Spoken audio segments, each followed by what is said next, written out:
the previous practice in this regard. There being no objection, it is so decided.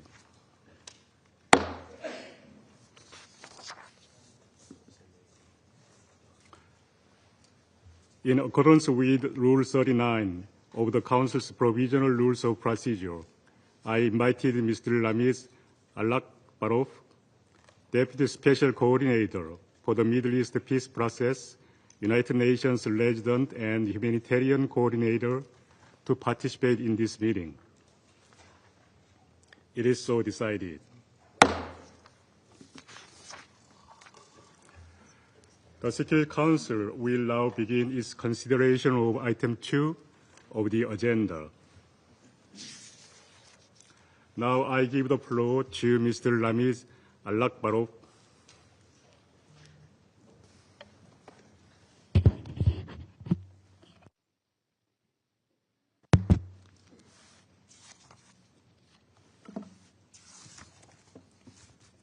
Mr. President, Excellencies, today's briefing is devoted to the 35th report of the Secretary General on the implementation of Security Council Resolution 2334.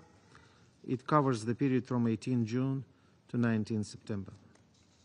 Security Council Resolution 2334, adopted in 2016, calls on Israel to immediately and completely cease all settlement activity in the Occupied Palestinian Territory, including East Jerusalem, and to fully respect all of its obligations in this regard. Settlement activity has nevertheless accelerated. During the reporting period, the Israeli planning authorities advanced or approved approximately 20,810 housing units in the occupied West Bank, including East Jerusalem. This includes in Area C approximately 5,430 housing units, which were advanced, and some 10,600 units which were approved, while in East Jerusalem 4,780 housing units were advanced. On 11 August, tenders were published for 4,030 housing units in the settlements of Ma'ale Adumim and Isreal. On 20th August, the Israeli High Planning Committee advanced a plan for the construction of more than 3,400 housing units in the E1 area. On 2nd July, 15 Israeli ministers and the Speaker of the Knesset signed a petition calling for Israel to annex the occupied West Bank, and on 23rd July the Knesset adopted a non-binding motion calling for the application of Israeli sovereignty across all settlements in the West Bank. Demolitions and seizures of Palestinian-owned structures also accelerating. Citing the lack of Israeli-issued building permits, which are almost impossible for Palestinians to obtain, Israeli authorities demolished, seized or forced people to demolish 455 structures in the occupied West Bank, including East Jerusalem, displacing 420 persons, including 175 children and 118 women. 30 of these structures were donor-funded. Evictions of Palestinians from their homes in East Jerusalem also continued. Mr. President, Security Council Resolution 2334 calls for immediate steps to prevent all acts of violence against civilians, including acts of terror, as well as acts of provocation and destruction. Acts of violence against civilians continue to escalate with the high number of fatal incidents across the occupied Palestinian territory, and Israel precluding me from detailing all. Israeli military actions intensified throughout Gaza, striking schools, hospitals, residential buildings, and hitting IDP tents and people trying to access aid, resulting in high numbers of Palestinian casualties. Continued massive displacement of civilians and widespread destruction, including to civilian infrastructure. According to the Gaza Ministry of Health, at least 7,579 Palestinians were killed and at least 37,201 were injured. 37,201 were injured in Gaza, a majority of whom are reportedly women and children in the reporting period. And 1,911 were reportedly killed while attempting to collect aid, including in the vicinity of militarized distribution sites. According to the Israeli sources, 37 Israeli Defense Force soldiers were killed in hostilities in Gaza.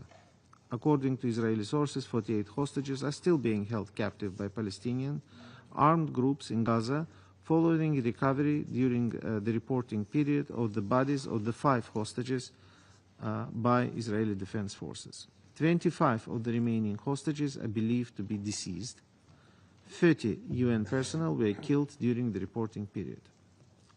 Hamas and other armed groups in Gaza continued to sporadically fire rockets indiscriminately towards Israel. Hamas and Palestinian Islamic Jihad released 4 videos appearing to show hostages in an emaciated condition. On 8 August, the Israeli government announced its decision to take control of Gaza City. Israeli forces have carried out heavy bombardment of Gaza City since late August, hitting residential areas including numerous multi-story buildings, tents, schools, as well as other public infrastructure, resulting in high numbers of casualties. On 27 August, the IDF instructed residents to leave for the southern part of the Strip and launch a large-scale ground operation with intensified attacks, forcibly displacing Palestinian civilians and demolishing civilian objects, especially residential buildings, with reports indicating the destruction of the whole neighborhoods through controlled detonations. Meantime, violence in the occupied West Bank, including East Jerusalem, continued at an alarming rate. Overall, in the occupied West Bank, 46 Palestinians, including 1 woman and 12 children, were killed during ISF operations, armed exchanges, airstrikes, settler attacks, demonstrations, and other incidents. 890 Palestinians, including 152 children, were injured, including 319 by ISF due to tear gas inhalation and 130 by live ammunition, and 230 by Israeli settlers and other civilians. According to Israeli sources, 7 Israelis, including 1 woman, were killed by armed Palestinians, and another 62, including 1 child and at least 1 woman, and 14 ISF personnel were injured by Palestinians in shooting, stabbing, and ramming attacks and other incidents. Israeli security forces' large-scale operation continued in northern West Bank sites and refugee camps, particularly in Tulkarem and Jenin, alongside operations across other areas in the West Bank, including in Area A. On 31st August, new military orders declared parts of Nur Shams and Tulkarem refugee camps closed military zones. While there have been some limited returns, tens of thousands of Palestinians remain displaced from northern refugee camps. Children continue to be killed by Israeli security forces. For example, a 13-year-old Palestinian was shot and killed on 25 June during a search operation west of Jenin. On 22nd and 23rd July, also in Jenin, 2 boys, a 15-year-old and 13-year-old, were shot and killed after reportedly throwing stones at ISF. On 8 September, Israeli forces shot and killed 2 Palestinian boys, aged 14, who were attempting to enter Jenin refugee camp.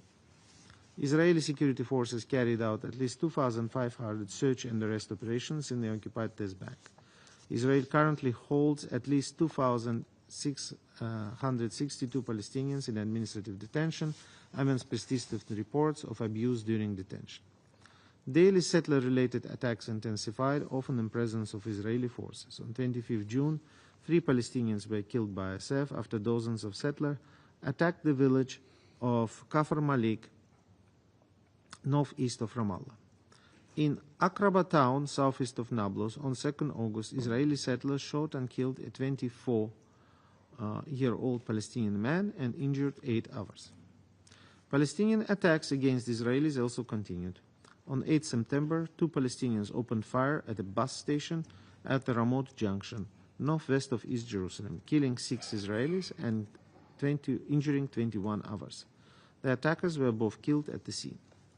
Mr. President, the Security Council in its Resolution 2334 called upon both parties to refrain from provocative actions, incitement, and inflammatory rhetoric.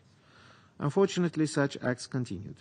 Hamas praised and claimed responsibility for the 8 September attack against Israeli civilians in Jerusalem and praised the 18 September attack in which 2 Israeli soldiers were killed at the Al-Karama Alenbay Bridge, calling both heroic operations.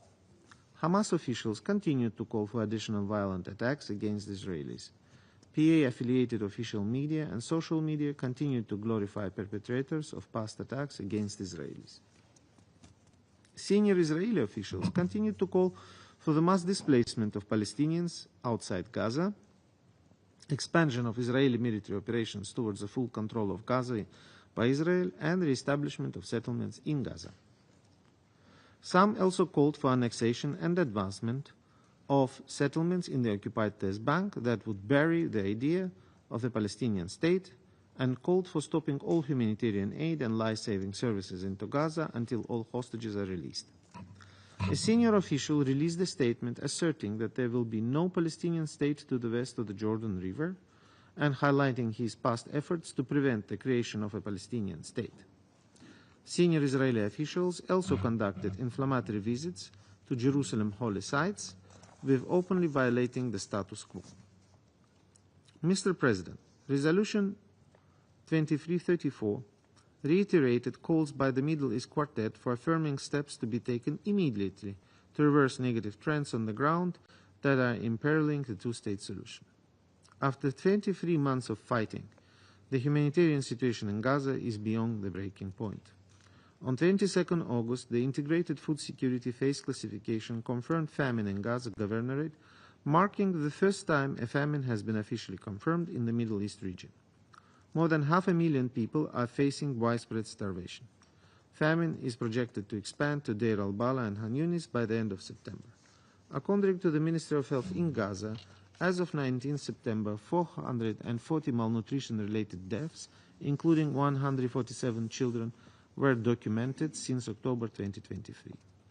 Increased mass IDF evacuation orders and the expansion of Israeli militarized zone have pushed people into less than 14% of the Gaza Strip. Since 14 August, nearly over 380,000 displacement movements have been recorded, with most people moving from Gaza City towards the already overcrowded south, where displacement sites are overpopulated and health and water infrastructure have sustained severe damage, exposing the population to grave health risks.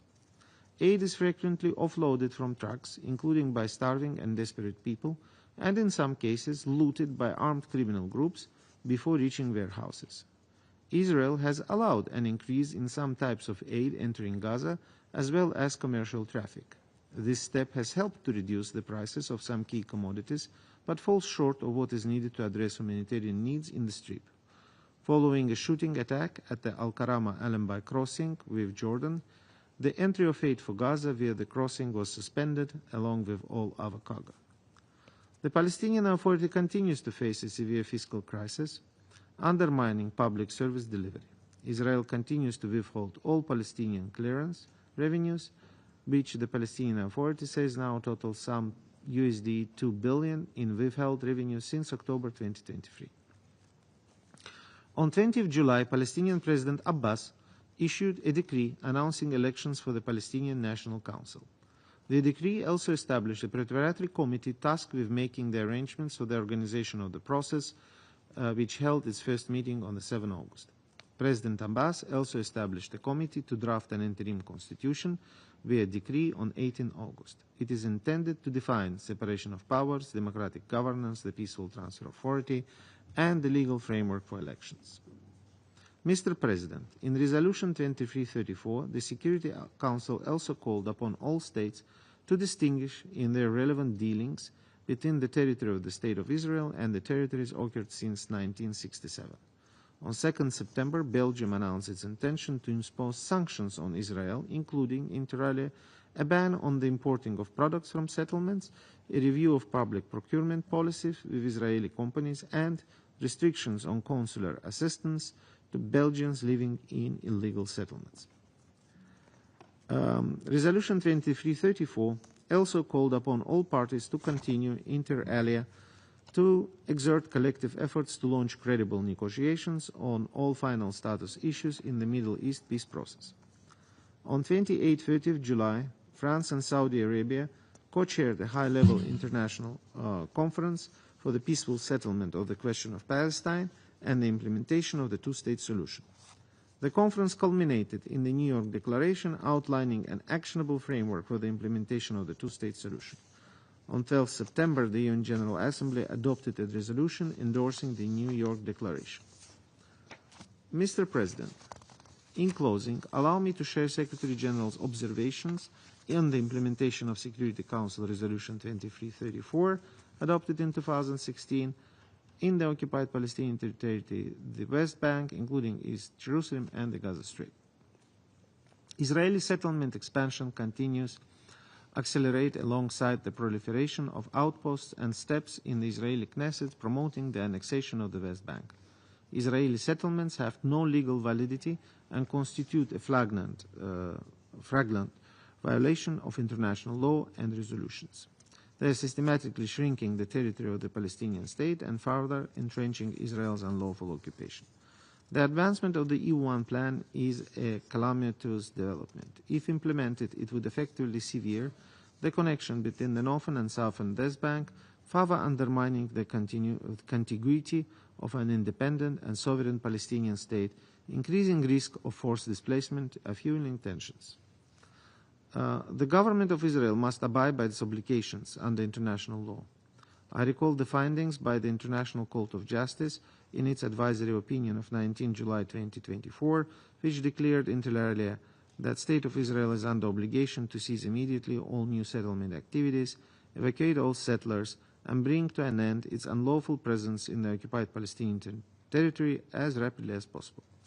I am also deeply concerned by the statements of intent by Israeli government officials to further annex all or parts of the occupied Palestinian territory.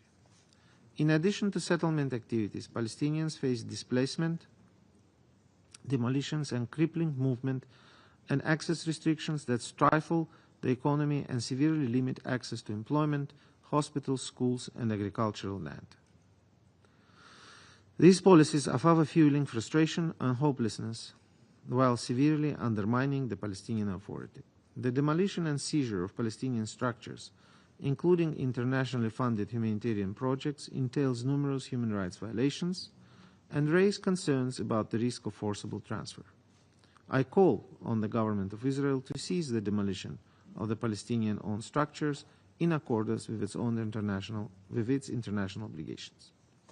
I once strongly condemn the horrific attack by Hamas and other Palestinian armed groups on 7 October 2023 and the continued holding of hostages in horrendous conditions in Gaza. All hostages must be released immediately and unconditionally.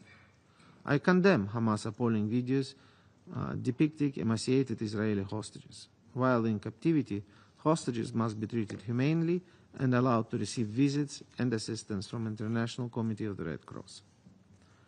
I am appalled by the escalation of Israeli military operations throughout the Gaza Strip, which continues to bring death at an unprecedented rate and destruction to Palestinians. I condemn the killing of civilians in Gaza, including women and children. The situation in Gaza is morally, politically, and legally intolerable.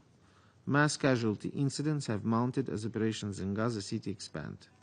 The collective punishment of Palestinian people can never be justified and must end immediately.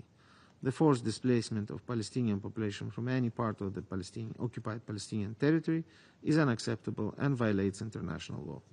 I strongly reject any form of ethnic cleansing.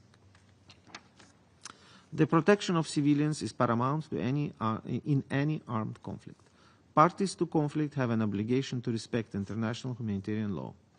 I am concerned over what may be violations of international humanitarian law, including possible non-compliance with the requirements of distinction, proportionality, and precautions in attack and the prohibition on the use of human shields. Member States have an obligation to ensure respect of international humanitarian law. I call for an immediate and permanent ceasefire, the immediate and unconditional release of all hostages, and unfettered humanitarian access across Gaza. I welcome the continued efforts of the mediators to reach a deal and urge all sides to end these devastating hostilities immediately. There is no military solution. The International Court of Justice had issued legally binding provisional measures in the case named application of the Convention and on the Convention on the Prevention of and Punishment of the Crime of Genocide in the Gaza Strip. The continued heightened level of violence in the West Bank is deeply alarming. I call on Israel as the occupying power to protect the Palestinian population against attacks and intimidation. I condemn all acts of violence against civilians, including acts of terror. I am deeply concerned that persistent and intensifying settler attacks, including sometimes in the proximity and with the support of Israeli security forces, are further displacing Palestinian communities, including in Area C. Residents continue to be denied the right to return home. Palestinian attacks against Israelis must also cease. All perpetrators of violent attacks must be held accountable. Reported mistreatment of Palestinians held by Israel is deeply disturbing. All detainees must be treated humanely, and Palestinians arbitrarily detained by Israel must be released. I am also disturbed by the multiple instances in which officials on both sides have glorified violence and engaged in dangerous provocations, incitement, and inflammatory language, which must be rejected by all. I am appalled at the horrific humanitarian situation in Gaza, with unbearable level of suffering and untenable living conditions. Famine in Gaza is a man-made disaster. I called on Israel to fulfill its obligation under international law, including allowing and facilitating the rapid and unimpeded humanitarian access into and throughout Gaza. The recent limited increase in humanitarian aid is nowhere near what is required. The UN and our partners have a proven and principled plan to get aid to a desperate population. We must be allowed to safely and securely distribute assistance to people in need wherever they are. All parties must respect and protect humanitarian personnel. I mourn the United Nations personnel killed in Gaza and strongly condemn the killing of all health and humanitarian personnel. These incidents must stop and be thoroughly and independently investigated, and perpetrators must be accountable. I expressed my deepest appreciation to UNRWA and the UN agencies and personnel and humanitarian aid workers who remain committed to their work across OPT despite the significant security risk. I recall that inviolability of United Nations premises must be respected at all times. I also strongly condemn the killing of journalists in Gaza.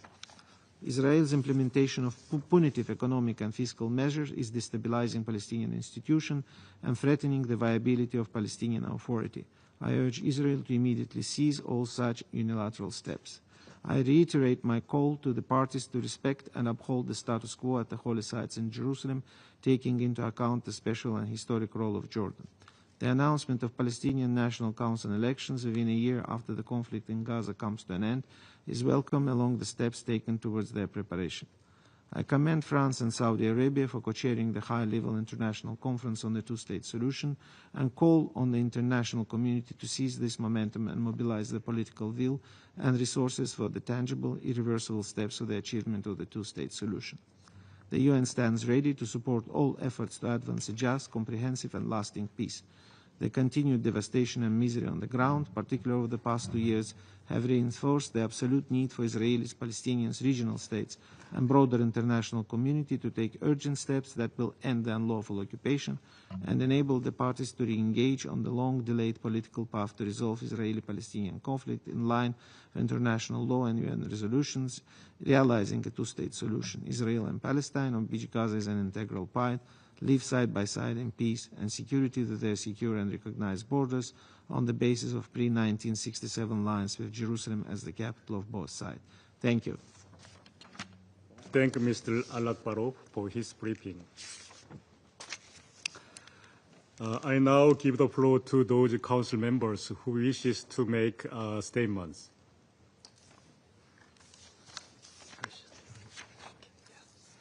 I give the floor to the representative of Russia Federation. Господин председатель, благодарим заместителя спецкоординатора ООН по ближневосточному мирному процессу Рамиза Алакбарова за обстоятельный доклад о ситуации на оккупированной палестинской территории в контексте выполнения резолюции Совета Безопасности 2334. К сожалению, как ясно из вашего доклада, поводов для оптимизма у нас как не было, так и нет. Резолюция не только не выполняется, но и откровенно нарушается. Обнародованные в середине августа планы руководства Израиля по реанимированию плана застройки поселениями зоны И-1 на западном берегу ставят под угрозу перспективы двухгосударственного решения. В случае реализации этой задумки стоимостью $1 миллиард, предполагающей возведение 3412 жилищных единиц и строительство новых дорог и инфраструктурных объектов, СБРИ будет поделен на две части. Восточный Иерусалим будет отрезан от остальной части палестинской территории. Точнее всего, намерение сторонников такого плана описал израильский министр финансов Бецалель Смотрич, который не без гордости сказал: это похоронит идею палестинского государства.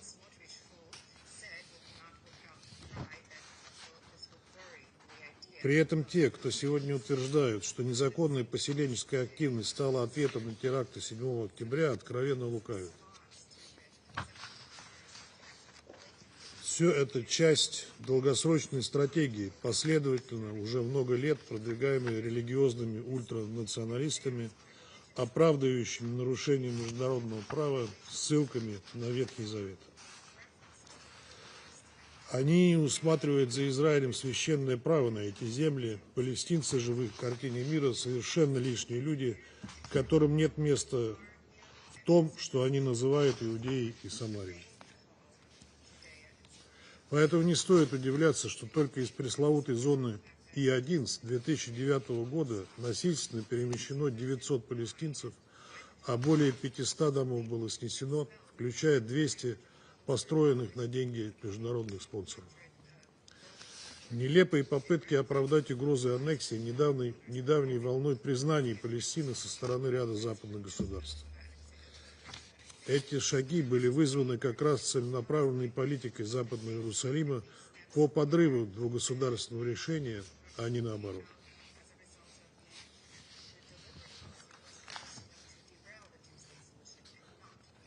Господин председатель, планы по строительству новых поселений были бы невозможны без опоры на фанатично настроенных колонистов, готовых к любому насилию в отношении палестинского населения. Не следует заблуждаться и думать, что они действуют сами по себе. Поселенцы получают безоговорочную поддержку со стороны властей. Израильские правоохранительные органы либо закрывают глаза на их преступления, либо принимают в этом участие. Более того, миллионы долларов выделяются правительством Израиля на обеспечение и вооружение поселенцев с тем, чтобы они изгоняли палестинцев со своих земель. Россия решительно осуждает незаконное строительство поселений на ОПТ, насилие со стороны экстремистски настроенных колонистов, а также разжигающую рознь риторику.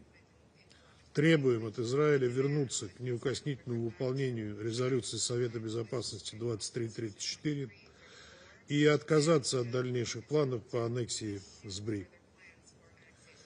На прошлой неделе международное сообщество ясно продемонстрировало непоколебимую приверженность двухгосударственному решению как на международной конференции высокого уровня, так и в выступлениях в ходе общеполитической дискуссии.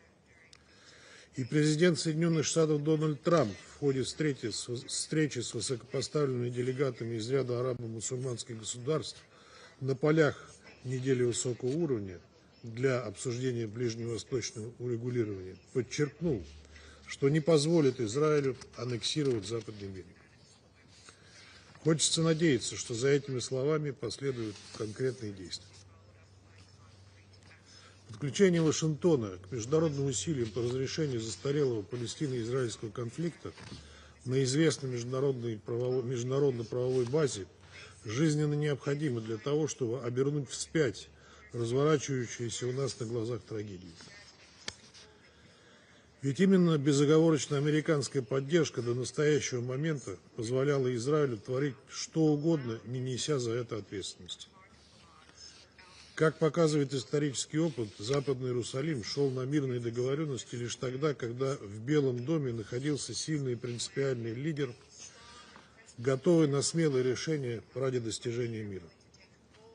Рассчитываем, что нынешняя американская администрация действительно приложит необходимые усилия и остановит противоправные действия Израиля. Господин председатель, позиция России по палестино-израильскому регулированию носит принципиальный характер и не подвержена конъюнктурным политическим колебаниям.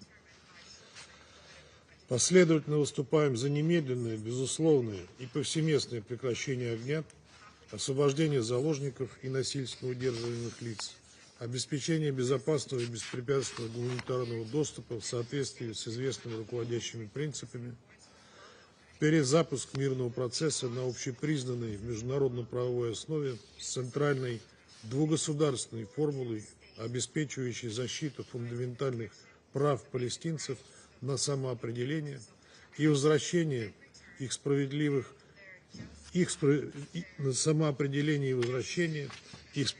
чаяний на собственно независимое и жизнеспособное государство в границах 1967 года со столицей в Восточном Иерусалиме, сосуществующей в мире и безопасности с Израилем.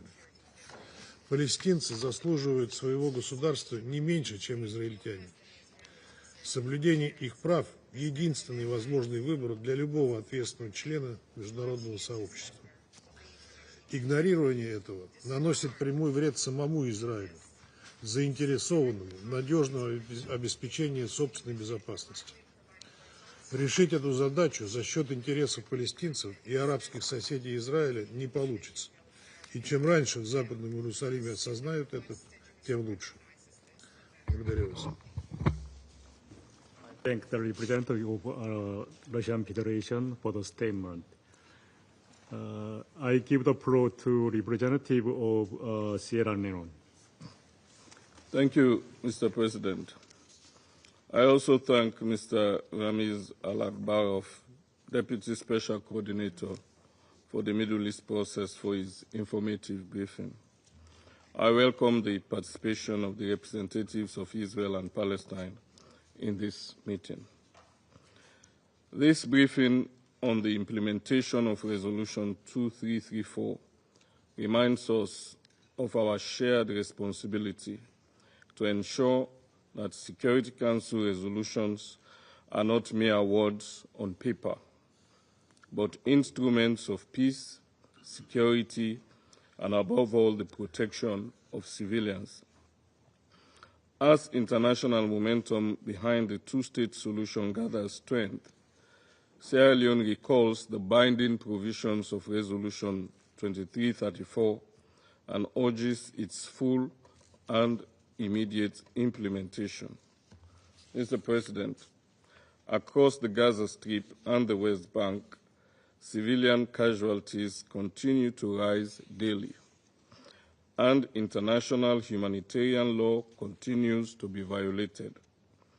Of particular concern are the forcible displacement of Palestinians from their homes, escalating settler violence, and the worsening humanitarian catastrophe. These violations have become the status quo, a deeply unacceptable reality that perpetuates immense suffering and undermines prospects for peace. The message from world leaders at the high-level general debate of the 80th session of the General Assembly has been clear. Lasting peace in the Middle East will remain elusive unless the legitimate aspirations of Palestinians are addressed, the security concerns of Israel also addressed within lawful means, accountability is ensured for violations of international law, and a credible political horizon is restored. Sierra Leone welcomes the recent recognition of the State of Palestine by several member states and the adoption of the New York Declaration as important steps towards that horizon. We recall the powerful words of the President of the State of Palestine, who reminded the Assembly that peace cannot be achieved if justice is not achieved, and there can be no justice if Palestine is not free. Sierra Leone reaffirms that peace must be anchored in justice, dignity, and the right of the Palestinian people to self-determination, including their right to live in freedom and security in an independent and sovereign state. Mr. President, actualizing a just and lasting peace requires a comprehensive approach grounded in international law and the full implementation of all relevant provisions and resolutions, including Resolution 2334. In this regard, we highlight key provisions that remain central to improving the situation on the ground. First, Israel must fulfill its obligation to protect civilians in times of conflict. Civilians in Gaza must be shielded from indiscriminate bombardment, and Palestinians in the West Bank must be protected from settler violence, intimidation, and forced displacement. We are gravely concerned by the recent attack in the Nusrat refugee camp and call on Israel to exercise maximum precaution to avoid civilian harm. Perpetrators of settler violence must be held accountable. Likewise, all hostages held by Hamas must be released immediately, unconditionally, and in safety and dignity. Second, Israel must immediately and completely cease all settlement activities in the occupied Palestinian territory. The continued expansion of settlements, including the approval of new projects at unprecedented rates, undermines the viability of the two-state solution. As the Resolution 2334 makes clear, settlements have no legal validity and constitute a flagrant violation of international law. Sierra Leone echoes the General Assembly and the International Court of Justice in affirming that such policies must cease without delay. Third, all parties must act in accordance with international law, including international humanitarian law, and take urgent steps to de-escalate tensions. We call on them to refrain from incitement, provocative actions, and inflammatory rhetoric. Above all, they must ensure unimpeded and safe delivery of humanitarian aid. We support the New York Declaration's call for the immediate, unconditional, and sustained delivery of humanitarian assistance at scale, the opening of crossings, and the protection of relief workers. No civilian, especially no child, should die from starvation, malnutrition, or preventable disease. Israel must fulfill its obligations as the occupying power, and Hamas must not divert aid meant for civilians. Fourth, we reiterate the resolution's call for intensified and accelerated international and regional diplomatic efforts aimed at achieving without delay a comprehensive, just, and lasting peace. The New York Declaration's vision of a concrete, time-bound, and irreversible step toward an independent, sovereign, and democratic state of Palestine, living side by side with Israel in peace and security, must guide renewed political engagement. The international community must work towards an immediate and permanent ceasefire, the release of all hostages and detainees, and the launch of a credible political process that resolves all final status issues and ends the occupation. Mr. President, Sierra Leone condemns all violence against civilians, whether committed by state or non-state actors. We share the conviction expressed in the New York Declaration that war, occupation, terrorism, and forced displacement will not bring peace or security. Only a negotiated political solution that respects the sovereignty, security, and dignity of both peoples can deliver lasting peace. In closing, we reiterate that peace is not beyond reach.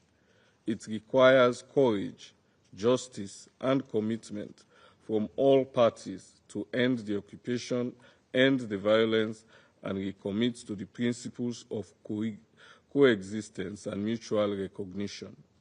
Full adherence to Resolution 2334 and the spirit of the New York Declaration would be an essential first step towards that future. I thank you. I thank the representative of Sierra Leone for the statement. Now I give the floor to the representative of the United States. Thank you, Mr. President. Thank you, Deputy Special Coordinator Alakbarov, for your briefing. Unfortunately, colleagues, today's meeting is yet another example of this Council's obsessive focus on Israel. This is the second time in less than a week that this Council has met on this subject. As I noted then, there have been more than 80 meetings on Israel since October 7th. This constant drumbeat of meetings only distract from and unfortunately undermine the serious work needed to address issues of international peace and security, including the United States' efforts to free all 48 hostages who remain in Hamas's captivity right now as we speak. Our work to bring this war to an end and to give Gaza and the Palestinian people a future free from Hamas. Resolution 2334, the ostensible focus of today's briefing, is a fundamentally flawed resolution. It wrongly delegitimizes Israel, including by denying the reality that Jerusalem is its lawful capital. Resolution 2334 exemplifies the outmoded thinking that has led to failure after failure in Middle East diplomacy. Every 3 months, this Council considers the implementation of 2334 by rote. This is in addition to the regular monthly briefing and the quarterly general debates on the Middle East, which focus almost entirely on Israel. And so this constant drumbeat of meetings continues to distract from doing the actual work. Doing the actual work, colleagues, that many pressing threats to international peace elsewhere around the world so sorely need. So perfunctory briefings like this one today do nothing to end the conflict or bring the war to a close. The United States continues to work tirelessly to free all 48 hostages and end the war. President Trump just last week told the General Assembly that empty words do not solve wars. Action does. Action does. President Trump just this last week hosted a key meeting with the leaders of Arab and Muslim majority states to coordinate the day after planning for Gaza. Not only is he putting real plans on the table to end the war and free the hostages and stop the suffering, but he's already putting plans forward for the day after to make sure this never happens again. We cannot repeat ourselves. We cannot. The definition of insanity is to continue to repeat this year after year. Colleagues, if we want to end the war, we need to place accountability where it belongs, with the terrorist organization known as Hamas. The United Nations has yet to designate Hamas as a terrorist organization, even as it holds 48 hostages in horrific conditions, which will include, by the way, the remains of 2 American citizens, Itachin and Omar Nutra. Hamas has made these hostages dig their own graves on camera. All of us desire peace, colleagues. All of us desire peace. But we should be united by one message for Hamas: release the hostages now and end this war. Hamas bears absolute responsibility for the ongoing war in Gaza. Hamas began a war on October 7, 2023, with a massacre of innocent people, including women, children, and the elderly. Unfortunately, while Israel has accepted the negotiators' proposals, Hamas has repeatedly rejected these reasonable offers to make peace. Now, as if to encourage continued conflict, members of this body rewarded Hamas for its horrible atrocities, including October 7th, by unilaterally recognizing a Palestinian state. Hamas sees actions like that as winning and as a win for them and as a reward for their horrific actions. So rather than reward Hamas, this council and all member states should pressure it to end the bloodshed, disarm, and give the people of Gaza a chance for a peaceful life. It is time to stop repeating this failed approach. President Trump's approach of peace through strength has yielded historic accomplishments in a very short amount of time. In his first term, he brought peace, prosperity, and regional integration through the historic Abraham Accords. Earlier this year, this administration negotiated a ceasefire that freed many hostages. And by holding Hamas accountable, we can free the hostages and end this war. The United States will continue to work on improving the humanitarian situation on the ground, supporting the Gaza Humanitarian Foundation as it delivers life-saving aid to those in need without empowering the terrorists. The GHF continues to provide vital food aid to Palestinian civilians in Gaza, distributing now 175 meals as of September 8th. We also call on the Palestinian Authority to live up to its commitments at Oslo and condemn Hamas's terrorism consistently and unequivocally, to stop the incitement of terrorism and to fully implement its commitment to end the program of cash payments to terrorists and their families. Colleagues, a stable West Bank keeps Israel secure and is in line with this administration's goal to achieve peace in the region. The United States will continue to work tirelessly with Israel and our Arab partners to negotiate peace, get the hostages back, and create a brighter and more prosperous future for the region's people. Thank you. Thank the representative of the United States for the statement. Now I give the floor to the representative of China. 谢谢主席，我感谢阿拉克巴罗夫副特别协调员的通报。上周在第80届联大一般性辩论、落实两国方案高级别会议等重要场合，国际社会就巴勒斯坦问题再次发出强有力的呼声，要求立即停止杀戮，拯救生命，实现和平。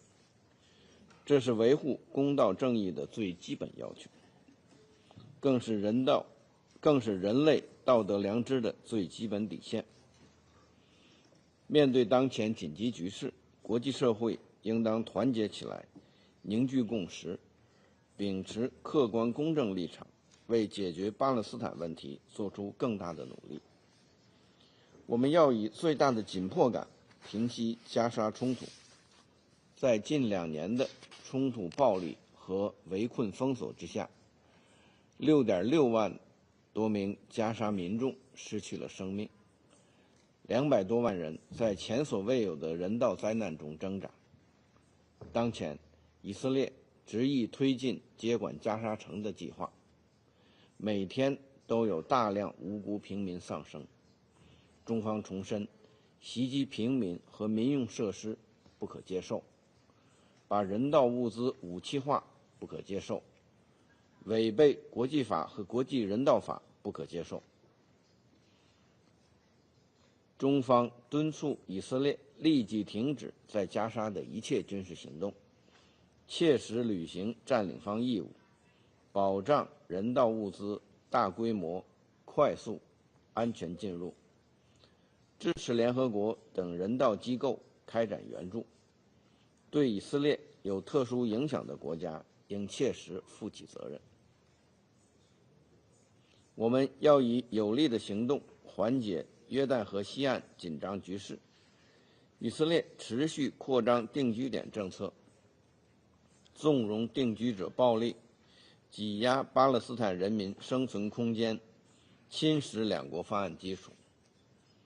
吞并西岸的危险企图将彻底葬送两国方案的前景，直接冲击中东地区的稳定。国际社会必须予以明确抵制和坚决反对。我们敦促以色列立即停止定居点活动，遏制定居者暴力，停止蚕食约旦河西岸领土，停止破坏巴勒斯坦民族权力机构的治理基础。我们要以坚定的决心重振两国方案，落实两国方案是解决巴勒斯坦问题的唯一可行出路。以色列建国迄今已近80年，而巴勒斯坦人民仍无处安身，这种状况不可接受。独立建国是巴勒斯坦人民不可剥夺的民族权利，不是可有可无的施舍或奖励。加沙和西岸都是巴勒斯坦人民的家园，是巴勒斯坦领土的组成部分，不能成为国际政治的牺牲品。任何战后治理和重建安排都应当尊重巴勒斯坦人民的意愿，维护巴勒斯坦民族的正当权利。近期，一些西方国家宣布承认巴勒斯坦国，国际社会应当延续积极势头，共同反对破坏两国方案基础的单边行动，寻求推进两国方案的切实可行路径，并支持巴勒斯坦成为联合国正式会员国。中方将继续同国际社会共同努力，推动早日平息加沙战火，缓解人道灾难，落实两国方案，推动巴勒斯坦问题全面、公正、持久解决，为实现中东地区的和平与稳定不断做出新的贡献。谢谢主席。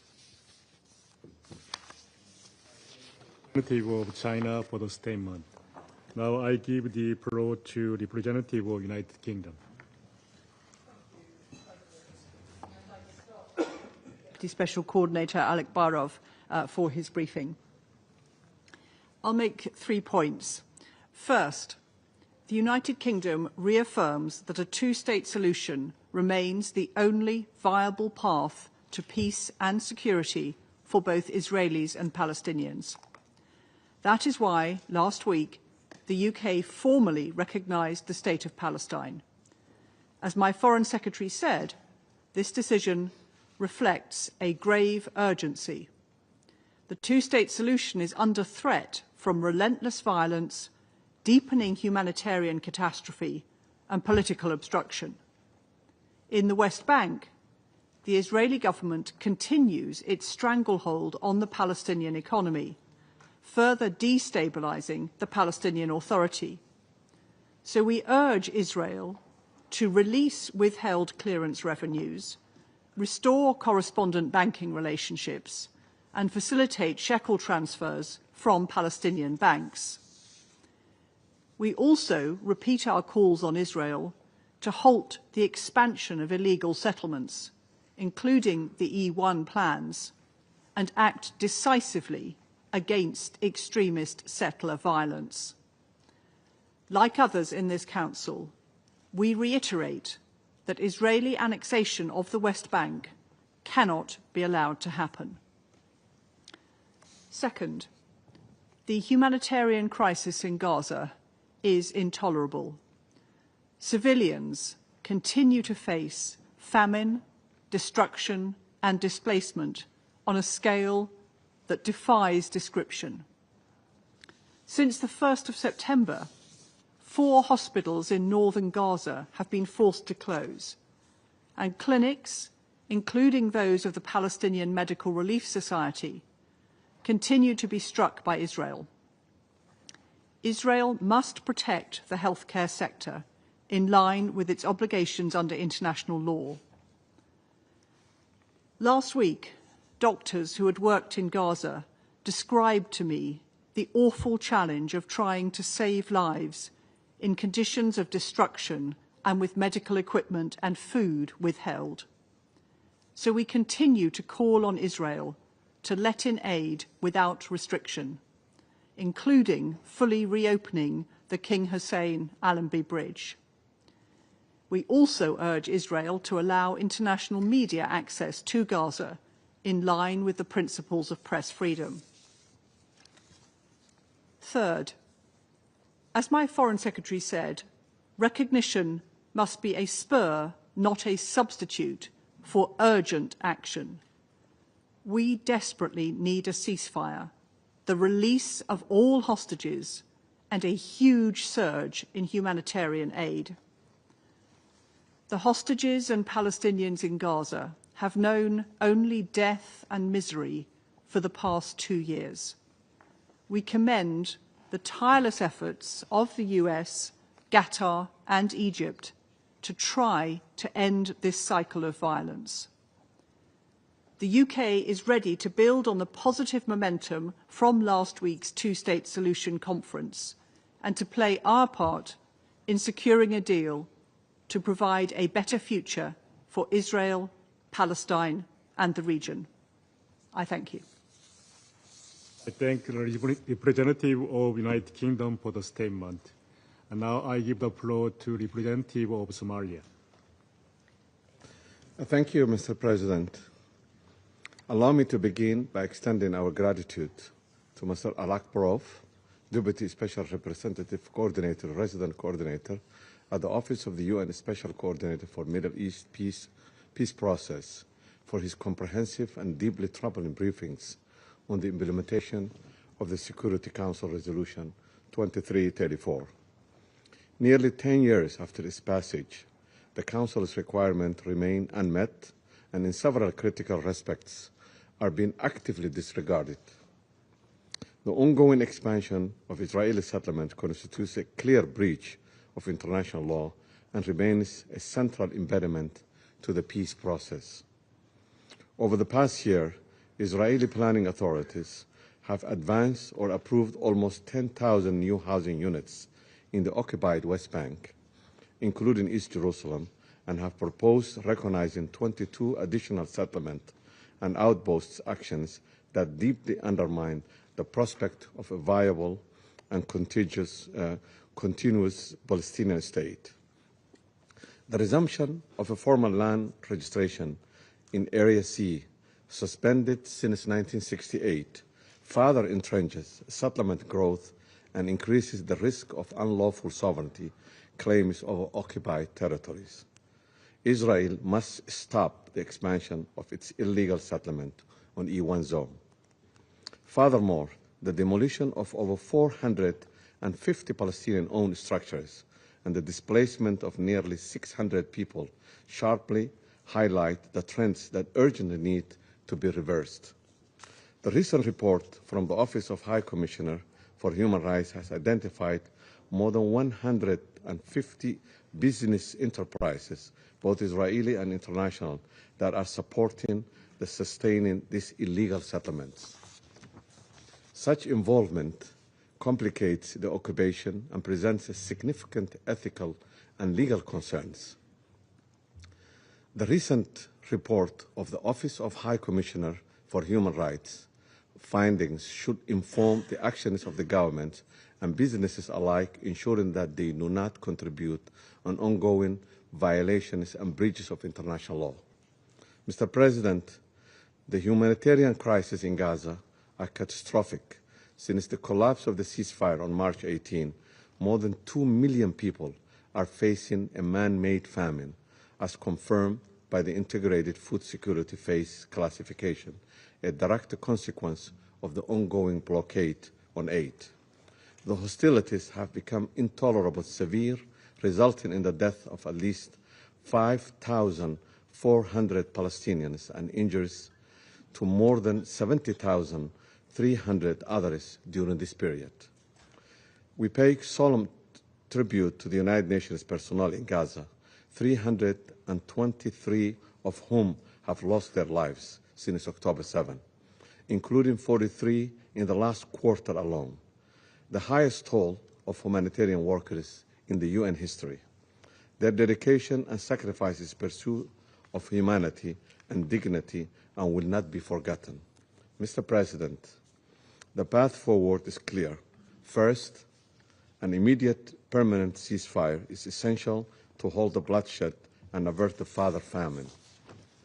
Somalia recognizes and appreciates the mediation effort led by Qatar, United States, and Egypt, and urges all parties and the broader international community to intensify efforts to achieve a sustained cessation of hostilities.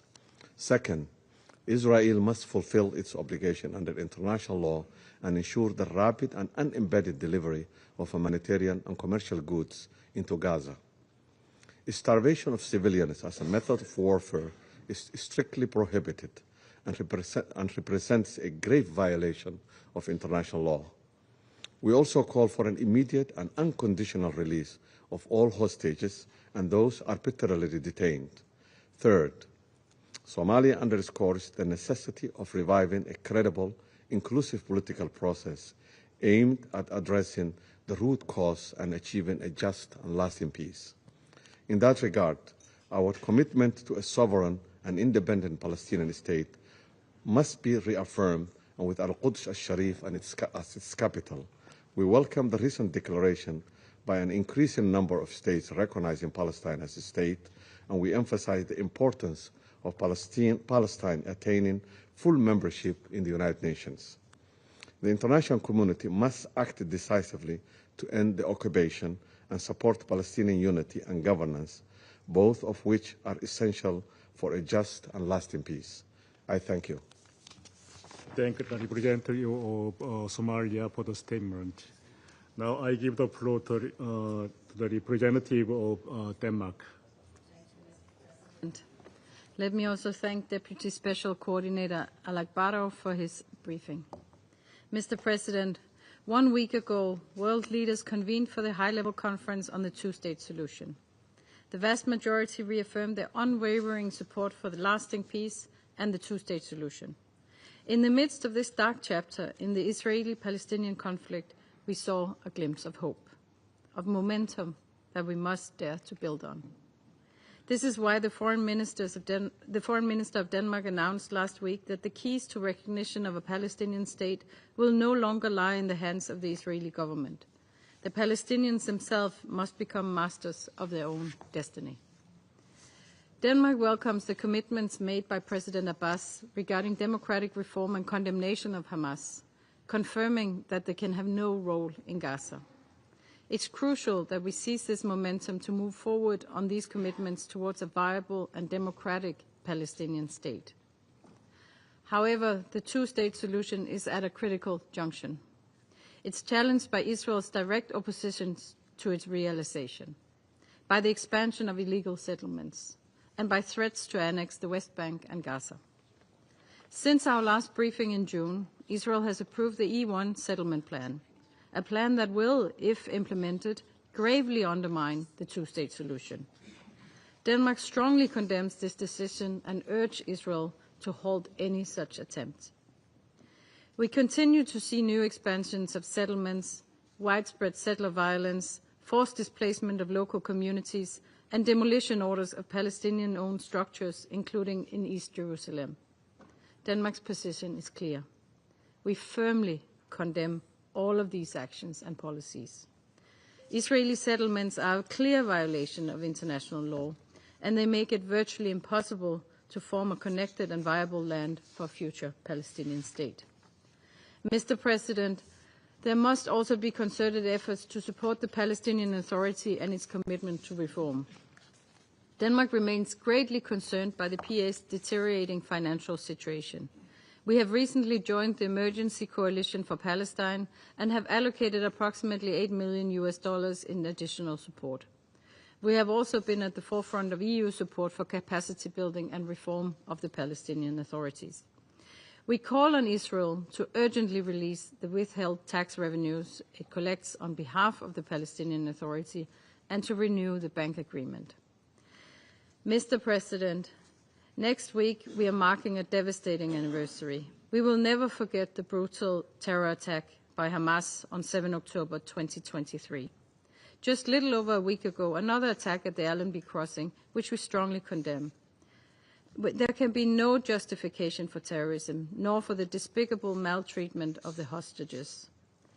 We have consistently stressed that Israel's response must be exercised in compliance with international law, including international humanitarian law, and we are now seeing that Israel's actions go far beyond self-defense. A man-made famine is unfolding. Denmark is deeply concerned by the catastrophic humanitarian situation in Gaza, and it's deeply troubling that we now see reports of reduced, not improved, humanitarian access. We urge the government of Israel to provide authorization for international NGOs' operations in the OPT.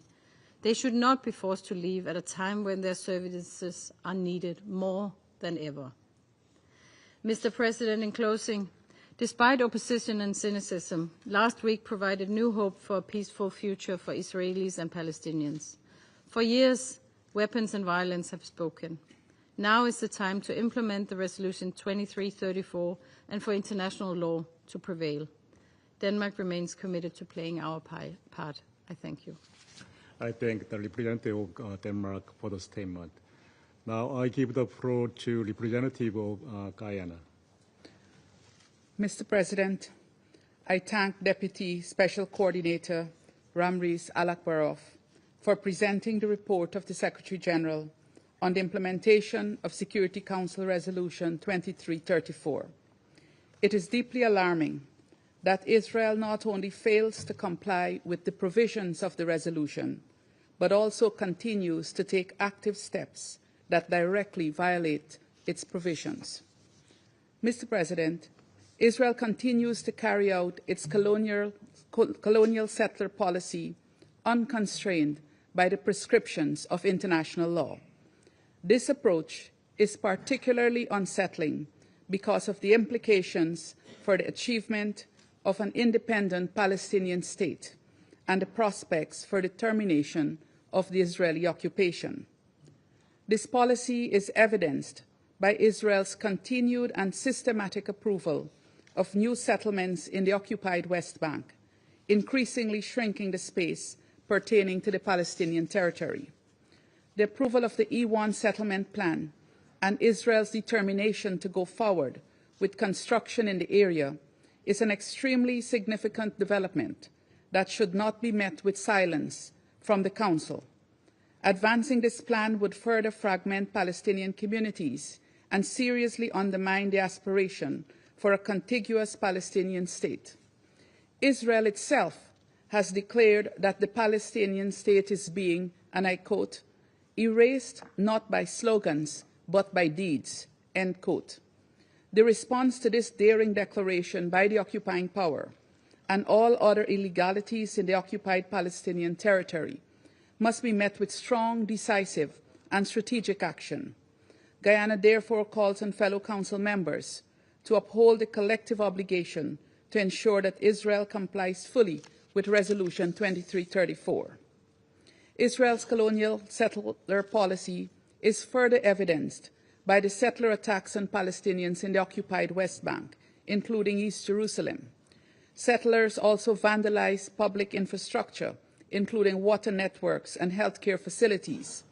These acts are carried out under the watchful eyes of the Israeli security forces, who do nothing to stop them, but are quick to react by assaulting Palestinians who resist the unjust and illegal actions of settlers. Mr. President, a year has elapsed since the General Assembly issued its demand to Israel to end its occupation of the Palestinian territory, pursuant to the advisory opinion of the International Court of Justice.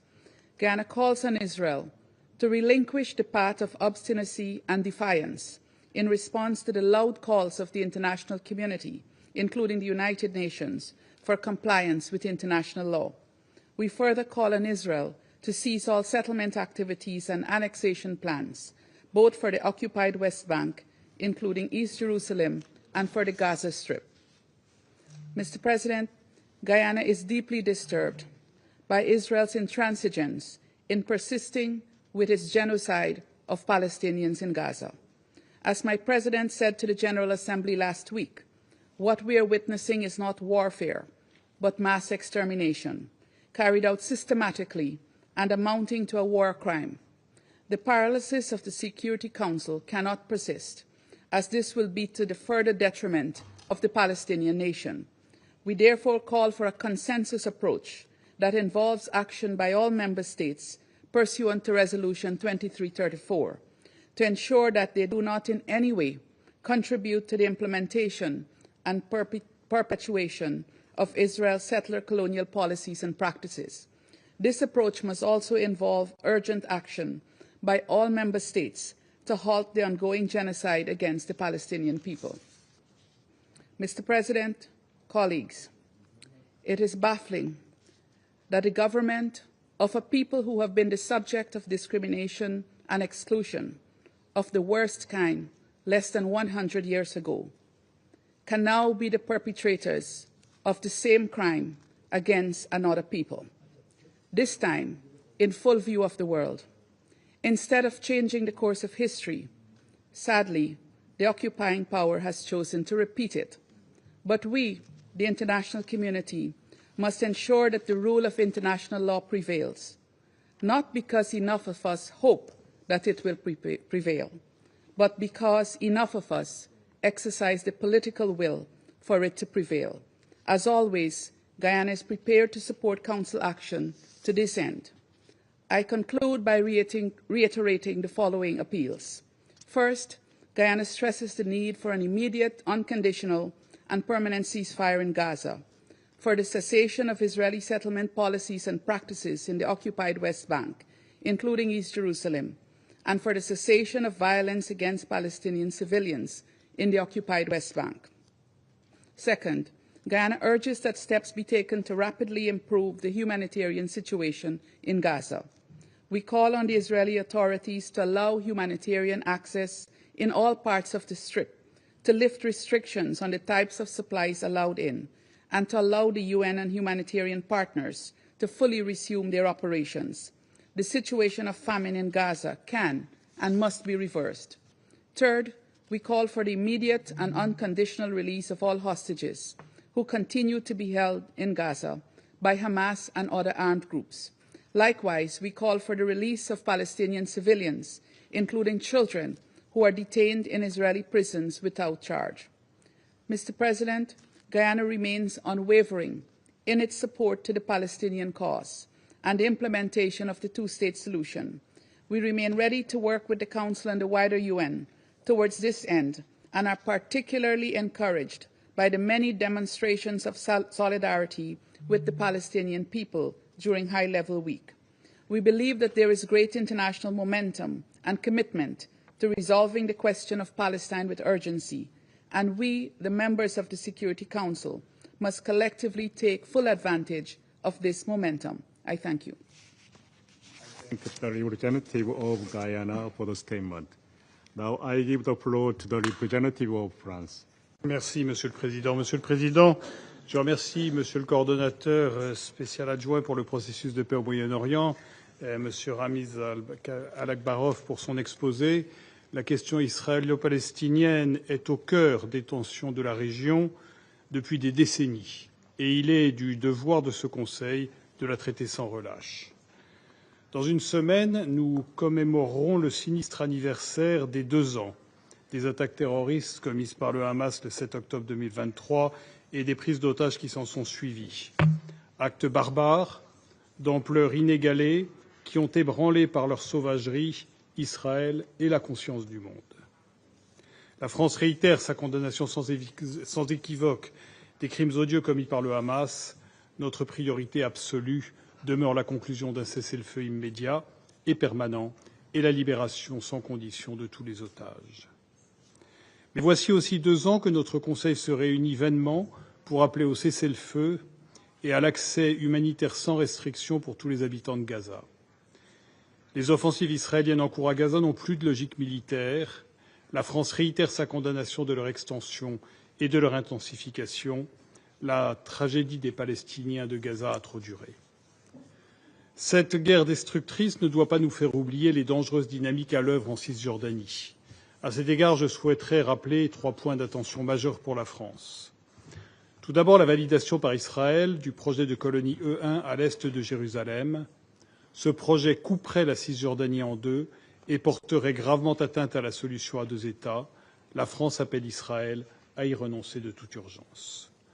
Deuxièmement, les multiplications des attaques de colons israéliens contre des Palestiniens dans un climat d'impunité totale. La France appelle Israël à mettre immédiatement fin à ces violences et à protéger les civils palestiniens. Troisièmement, l'intensification des démolitions par Israël d'infrastructures publiques essentielles. Elle contribue également à cette dynamique délétère, comme cette école, détruite en août dans le nord de la Cisjordanie. Elle avait été financée par l'Agence française pour le développement en lien avec l'Union européenne, et la France demande des explications à Israël sur cette démolition. Ces dynamiques, alimentées par un vote de la Knesset et les propos inacceptables de ministres israéliens appelant à l'annexion de la Cisjordanie, sont dangereuses à double titre. Elles constituent une violation flagrante du droit international. Elles vont à l'encontre de l'intérêt d'Israël, compromettant sa sécurité de long terme et éloignant toute perspective de coexistence pacifique entre Israéliens et Palestiniens, mais aussi toute perspective de paix régionale, menaçant les accords de paix existants et à venir entre Israël et ses voisins.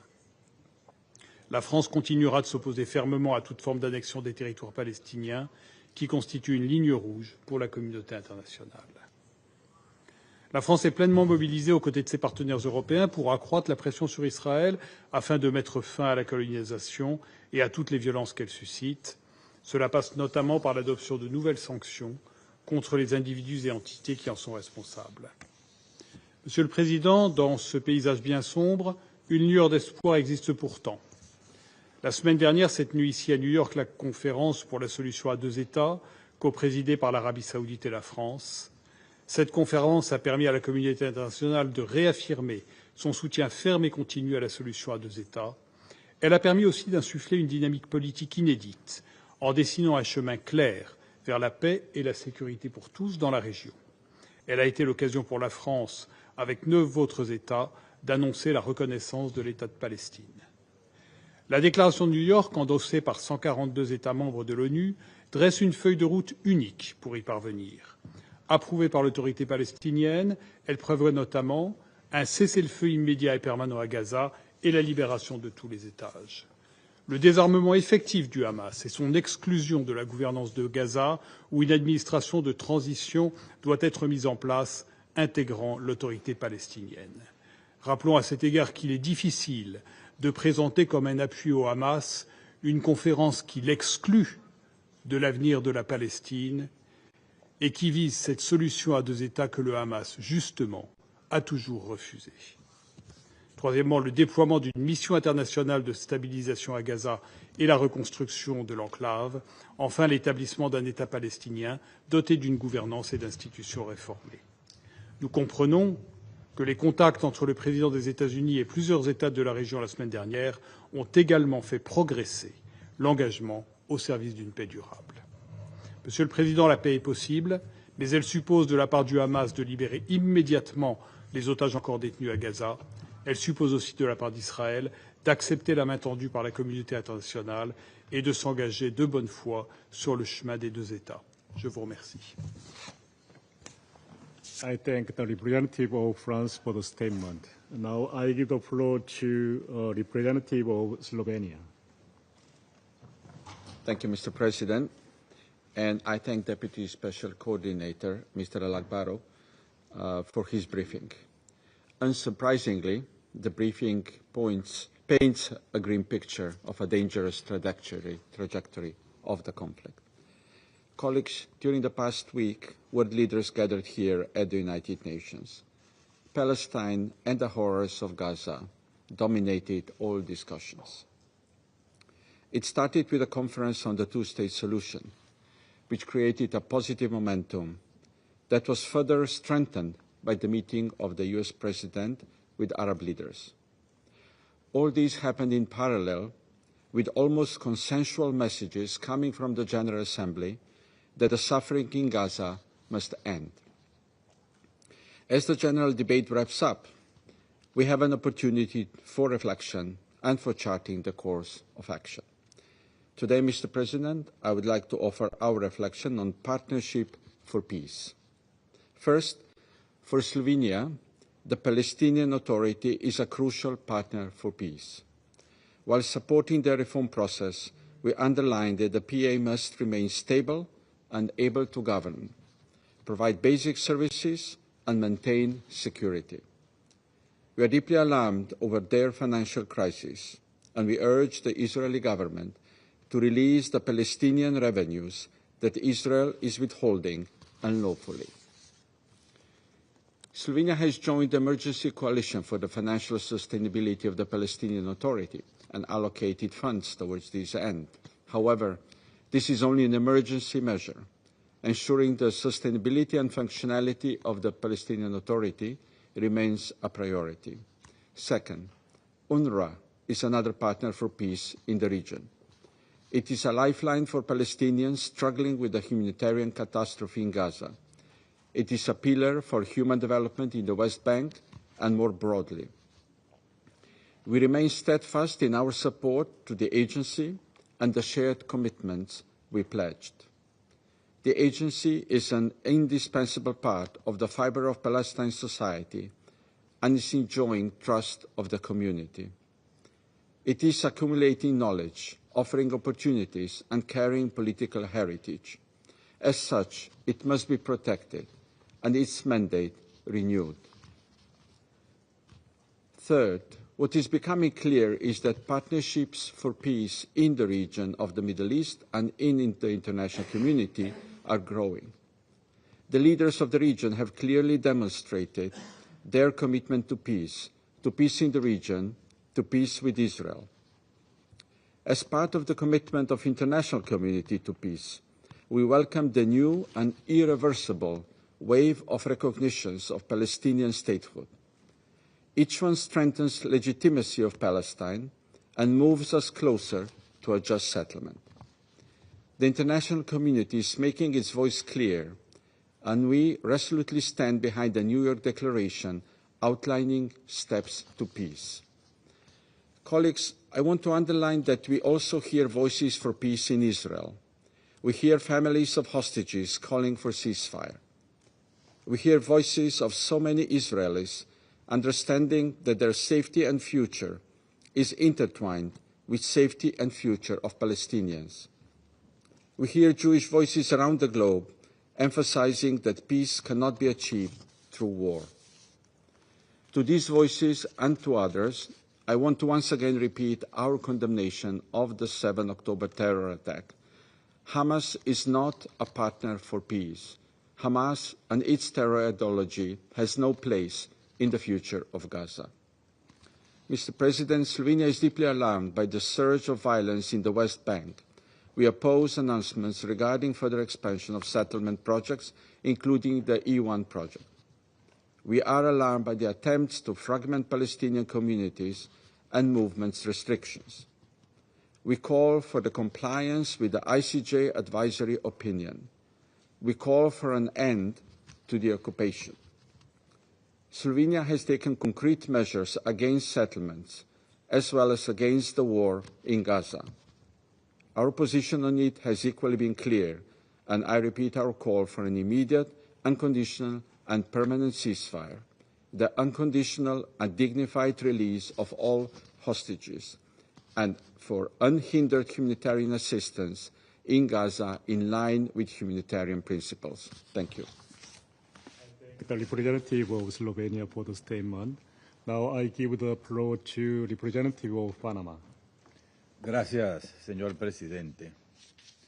Me complace, en primer lugar, dar la más cordial bienvenida a los nuevos representantes permanentes de la República de Corea y de Estados Unidos, y a la vez aprovechar para hacer un merecido reconocimiento y felicitar a todo el equipo de la misión de Corea por su admirable gestión en la presidencia del Consejo durante este mes de septiembre. Panamá agradece al señor Alakbarov, coordinador especial adjunto para el proceso de paz del Oriente Medio, por su presentación, cuyo sombrío contenido no debe ni puede sorprendernos. De igual manera, saludamos a la presencia de las delegaciones de Israel y el Estado Observador de Palestina, que nos distinguen con su participación. La resolución 2334 de 2016 reafirma principios fundamentales para alcanzar la anhelada paz al prolongado conflicto israelí-palestino, la inadmisibilidad de la adquisición de territorio por la fuerza, la ilegalidad de los asentamientos y la urgencia de alcanzar una solución política. 9 años después, desde su adopción, se advierte justamente lo contrario: la consolidación de hechos consumados sobre el terreno, la expansión y el agravamiento de la violencia. La consecuencia es un conflicto estancado en la lógica y opción belicista, que solo ha sembrado resentimientos que han cosechado extremismos y violencia cada vez más trágica. Gaza es hoy la evidencia más cruda de lo que ocurre cuando se posterga una solución política y se normaliza la violencia y los extremismos. La catástrofe humanitaria alcanza allí proporciones injustificables. Y no solo por ello justifica, sino que exige la atención permanente y constante de este Consejo de Seguridad. En la última semana, más de 350 palestinos han perdido la vida y cerca de 1.500 han resultado heridos. En total, más de 65.000 palestinos han muerto en esta guerra, iniciada por Hamas desde los atroces ataques del 7 de octubre que condenamos enérgicamente otra vez. La hambruna que había quedado evidenciada por agencias de Naciones Unidas, así como por destacadas cadenas internacionales de comunicación y en redes sociales, ya ha sido confirmada por la clasificación integrada de la seguridad alimentaria y ha cobrado 440 vidas, incluidos 147 niños. El cierre del cruce de Siquim, al norte de la franja, desde el 12 de septiembre, ha reducido en 50.000 comidas diarias la asistencia, una fracción mínima frente al hambre desbordada. Mientras la UNICEF ha advertido que los niños están literalmente desfalleciendo ante nuestros ojos. Ningún objetivo militar justifica convertir el alimento en un método de opresión y control. Señor presidente, en Cisjordania, incluida Jerusalén Occidental, la situación también contradice el espíritu y el mandato de la resolución 2334. Desde octubre de 2023, casi 1.000 palestinos han muerto. Más de 3.500 estructuras han sido destruidas y más de 3.000 personas han sido desplazadas. Nuevas restricciones de acceso aíslan comunidades enteras, mientras la violencia y el vandalismo, incluido el sabotaje a redes de agua, buscan hacer inviable la vida cotidiana de miles de personas. Esta realidad no construye seguridad, por el contrario, atenta contra cualquier posibilidad de paz. Panamá reitera que no existe salida militar a este conflicto. Décadas de guerra y muerte no han producido ni producirán seguridad, ni mucho menos paz. Insistir en la vía militar es insistir en el fracaso.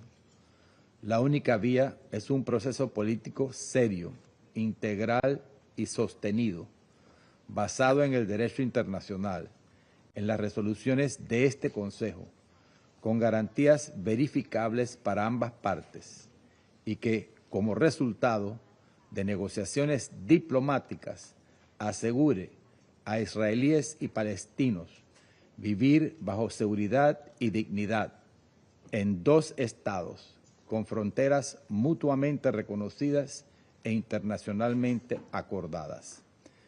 En lo inmediato, como medidas impostergables, pedimos un alto al fuego permanente, la liberación digna e incondicional de todos los rehenes y el acceso de la vital ayuda humanitaria de manera segura y sin restricciones en toda Gaza. En ese sentido, reafirmamos nuestro respaldo pleno a la participación de las agencias de Naciones Unidas que cuentan con experiencia comprobada, legitimidad y capacidad para llevar asistencia de manera segura, imparcial y eficaz a la población civil. Panamá pide que cese la violencia y las acciones que no aportan solución en Cisjordania y Jerusalén Oriental y que contradicen abiertamente el derecho internacional y las resoluciones de este Consejo y que solo alejan la posibilidad de una solución política sostenible. Señor presidente, insistir en la vía de la violencia, en la fuerza y en los extremos es insistir en el dolor. Cada día sin paz es un día más que pesa sobre nuestra conciencia colectiva.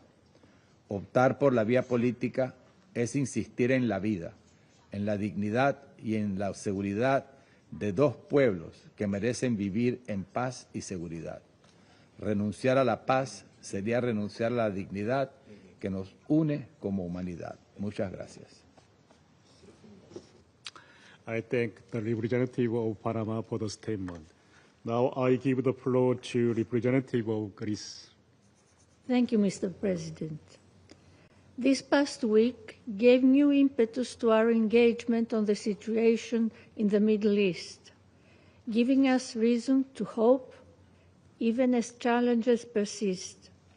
Co-chaired by the President of France and the Foreign Minister of Saudi Arabia, the high-level conference for the two-state solution made global headlines, reaffirming the collective resolve of the international community for two states living side by side in peace and security.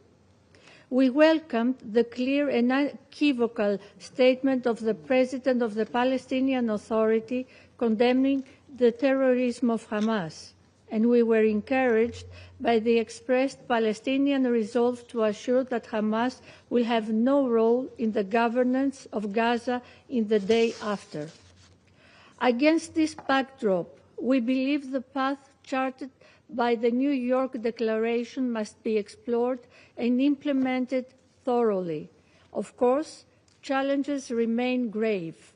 Recent settlement expansion and settler violence in the West Bank, including against Christian communities, is a cause for equally grave alarm and further impair the prospects for peace. They need to stop now. In particular, announcements on the construction of additional settlements in the E1 area are of profound concern. Such plans, were they to be realized, would further undermine the prospect of a two-state solution. Mr. President, the humanitarian situation remains grave in Gaza. Many world leaders took the floor to decry the profound humanitarian suffering, reminding us all that the world is watching. The civilian population of the Gaza Strip has endured conditions unsustainable and deeply concerning. Meanwhile, the expansion of military operations in Gaza City has led to further displacement, risking to worsen an already dire humanitarian crisis. In particular, the plight of children underscores the urgent need to guarantee safe, unhindered, and sustained humanitarian access at scale. As my Prime Minister has underlined, the most urgent priority now is to stop the unnecessary killing and ensure a large-scale and sustainable delivery of humanitarian aid to Gaza. Safe access to food, water, shelter, clothing, and medicines must be guaranteed, while international humanitarian law must be respected. Initiatives such as the Jordanian Air Corridor and the Cyprus-led Amalthea Maritime Initiative should be further strengthened in this regard. Mr. President, colleagues, at the same time, hostages remain in the hands of Hamas. We do not forget them. We do not forget the atrocious 7th of October. We reiterate our call for their unconditional release. They must be freed without delay. Despite this bleak reality, we are encouraged by recent and ongoing efforts to chart a path forward, one that would allow for the release of all hostages and the cessation of hostilities, as well as ensuring the long-term security, dignity, and prosperity of the peoples of Gaza who must stay in their land. We welcome the leadership and initiative demonstrated by the U.S. President this past week and look forward to the next steps. As a member of the Security Council and a long-standing partner to both Israelis and Palestinians, Greece stands ready to contribute actively to the collective work that lies ahead.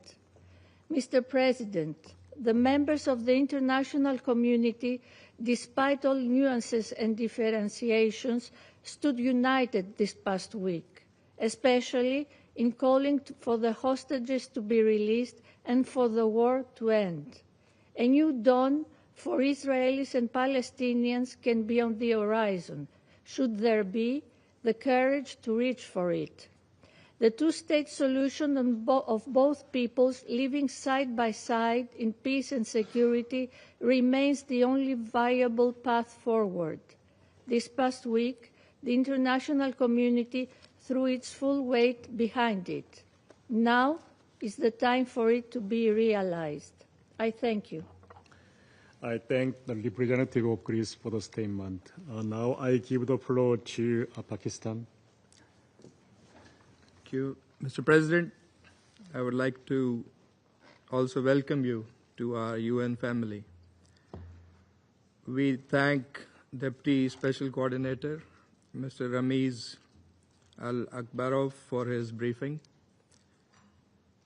That account is a vivid description of how such a primordial resolution as 2334 remains far from implemented and continues to be violated with impunity.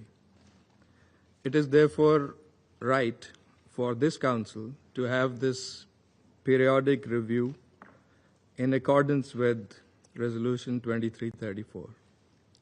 President, this Council meets at the close of the high-level week of the 80th General Assembly session, where an overwhelming number of world leaders stressed one overriding imperative: to end the war in Gaza and to achieve a just and lasting peace in Palestine and the region.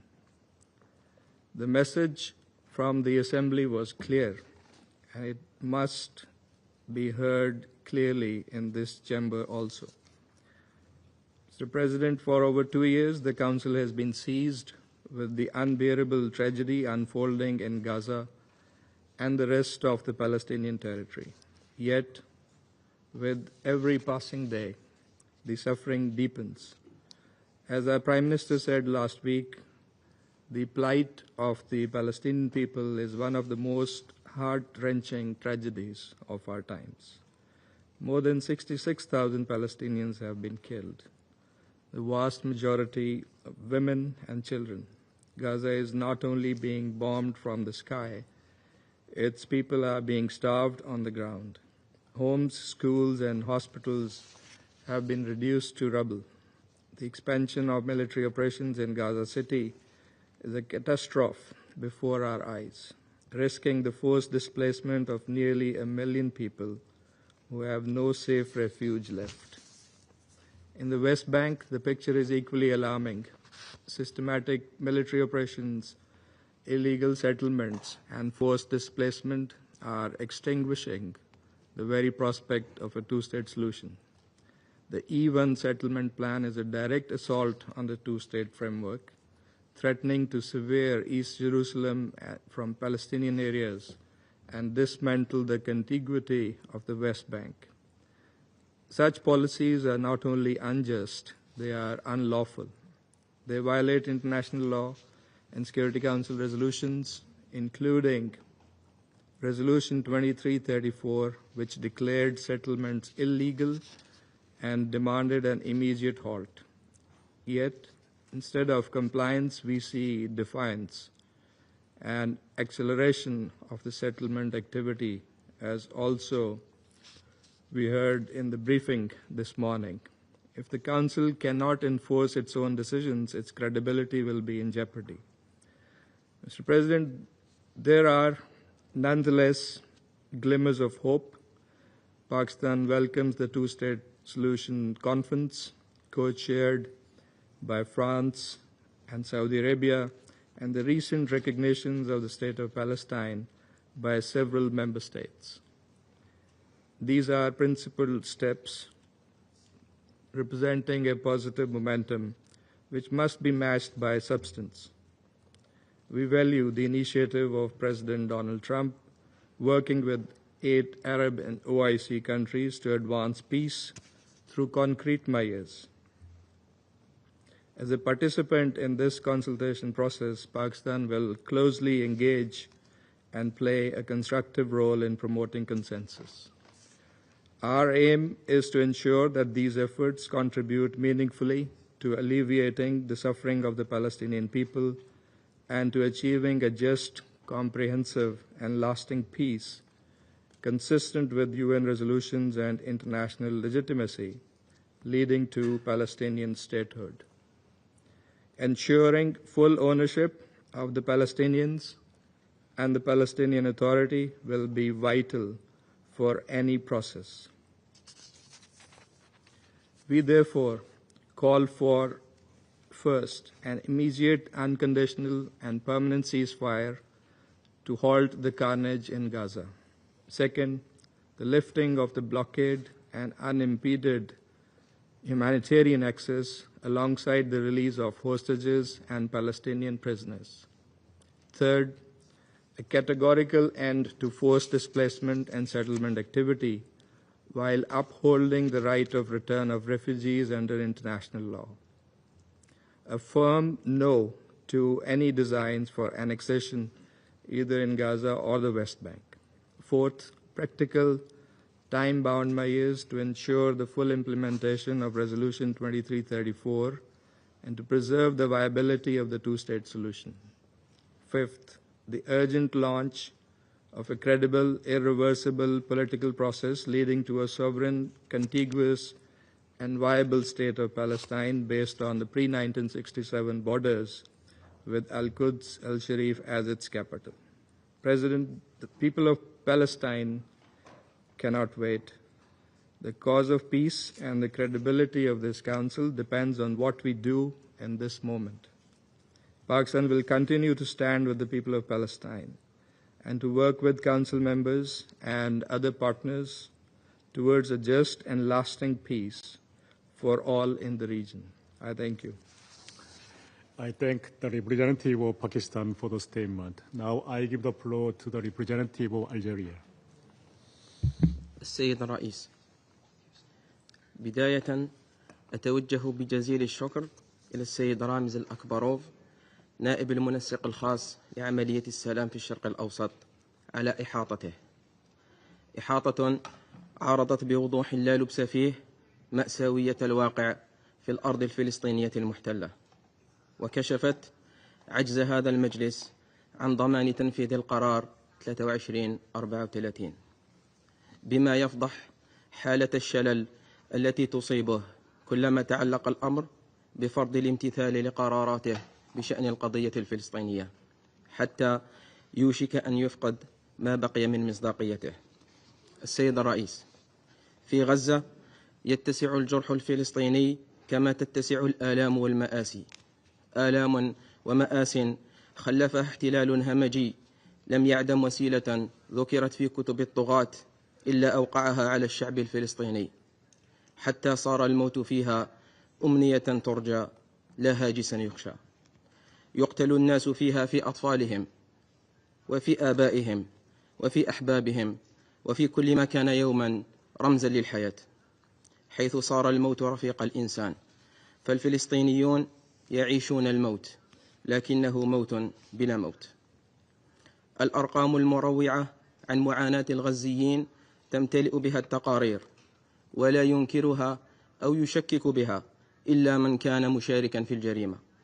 يكفي القول أن الاحتلال جعل من غزة أسوأ مكان يعيش فيه الإنسان، أسوأ مكان يعيش فيه الأطفال والنساء والشباب والشيوخ، وأسوأ مكان يعمل فيه الصحفيون والأطباء والعاملون الإنسانيون. غزة اليوم بفعل آلة القتل والدمار الإسرائيلية هي أسوأ مكان يولد فيه إنسان على وجه الأرض، ومع ذلك يظل أهلها أوفياء لأرضهم متمسكين بها، يواجهون القهر بالإصرار، لأنها غزة مدينة لا تشبه غيرها من المدن، أرض تتحدث لغة ولن يدركها ولن يفهمها المحتل. أما هذا المجلس المكلف بصون السلم والأمن الدوليين يجتمع المرة تلو الأخرى ليناقش الوضع بفلسطين المحتلة من دون أن يتمكن من اتخاذ قرار حازم، ليخرج بعدها بعار مضاعف: عار العجز عن وضع الحد للإبادة، عار العجز عن فرض وقف إطلاق النار، عار العجز عن مواجهة المجاعة وإدخال المساعدات وإغاثة الإنسان، عار العجز عن فرض احترام القانون الدولي. فمتى سيتحمل هذا المجلس مسؤولياته ويرتقي للأمانة التي يحملها؟ ومتى سيستجيب هذا المجلس لأصوات الملايين تملأ شوارع العالم نداء بإنهاء مأساة غزة؟ السيد الرئيس، ولأن الضفة الغربية وغزة صنوان في الجسد الفلسطيني الواحد، تعاقب بدورها لأنها تذكر المحتل بأصحاب الحق، تذكره بأصحاب الأرض، يذيقها الاحتلال من ذات الكأس سعيا منه لتحقيق هدفه الأكبر: وأد المشروع الوطني الفلسطيني. الضم بالضفة الغربية بلغ مستويات غير مسبوقة. الاستيطان ينهش جسد الضفة، يقطع أوصالها ويعزل القدس الشريف عن محيطه الفلسطيني الطبيعي. إرهاب المستوطنين المحمي والمغطى من سلطات الاحتلال بلغ درجات خطيرة. الأقصى الشريف يدنسه المستوطنون في كل حين، ويتبجح مسؤولو الاحتلال كل يوم بأنه لن تكون هناك دولة فلسطينية، لاهثين وراء سراب ووهم إسرائيل الكبرى، في تحد سافر للقانون الدولي وللقرارات الصادرة عن هذا المجلس. فإلى متى؟ إلى متى تبقى أفعال الاحتلال على الأرض تقابل بالتصريحات؟ وإلى متى يغض الطرف عن انتهاكاته؟ وإلى متى يظل القانون الدولي كلمات لا وقع لها عندما يكون المعني هو المحتل الإسرائيلي؟ أم أن البعض قد تعود على هذا الواقع البئيس وتعايش معه؟ إن علينا واجبا لا منا، لا سيما في هذا المجلس، أن نتحرك لتمكين الفلسطينيين، تمكينهم من حقهم الطبيعي والقانوني في أرضهم وإقامة دولتهم، قبل أن لا يبقى شعب يقيم دولة فلسطين بفعل الإبادة والتهجير القسري، وقبل أن لا تبقى أرض تقام عليها دولة فلسطين بفعل الضم والاستيطان. السيد الرئيس، إن الديناميكية التي عرفتها القضية الفلسطينية مؤخرا مع توالي الاعترافات والمبادرات الداعية إلى حل عادل ودائم ستبقى قاصرة ما لم تنتقل من منطق القول إلى منطق الفعل، ومن منطق الاستجداء إلى منطق الإرغام، ومن منطق الإقناع إلى منطق العقاب. من هذا المنطلق تطلع الجزائر بأمل يخالطه الحذر إلى المفاوضات الدائرة حاليا، ونرجو أن تفضي إلى نتيجة إيجابية تنهي مأساة غزة، تنهي مأساة فلسطين، وتضمن توقف العدوان. ونشدد على أنه يجب على المجموعة الدولية أن تضمن تنفيذ أي مخرج إلى منتهاه، حتى لا نكرر أخطاء الماضي ونجد أنفسنا مرة أخرى أمام التزامات لا تحترم واتفاقات تخترق من قبل المحتل الإسرائيلي. كما تشدد الجزائر على أن أي اتفاق حتى يحقق غايته لا بد أن يكون منطلقه وهدفه هو إنهاء الاحتلال الإسرائيلي للأرض الفلسطينية. فالحقيقة واضحة، لا يمكن التعايش مع الاحتلال، والشعوب لا تنسى حقوقها مهما طال الزمن. السيد الرئيس، إن الحل واضح ولم يعد يحتمل المزيد من التسويف: إقامة الدولة الفلسطينية المستقلة وعاصمتها القدس الشريف. حل توافقت عليه المجموعة الدولية منذ عقود، وهذا أوان التنفيذ. هذا هو السبيل الوحيد إلى سلام فلسطين، وهذا هو مفتاح استقرار الشرق الأوسط. شكرا. I thank the representative of Algeria for the statement. Now I shall make a statement in my capacity of the representative of Republic of Korea. First of all, I thank Deputy Special Coordinator Alak Barov for his briefing.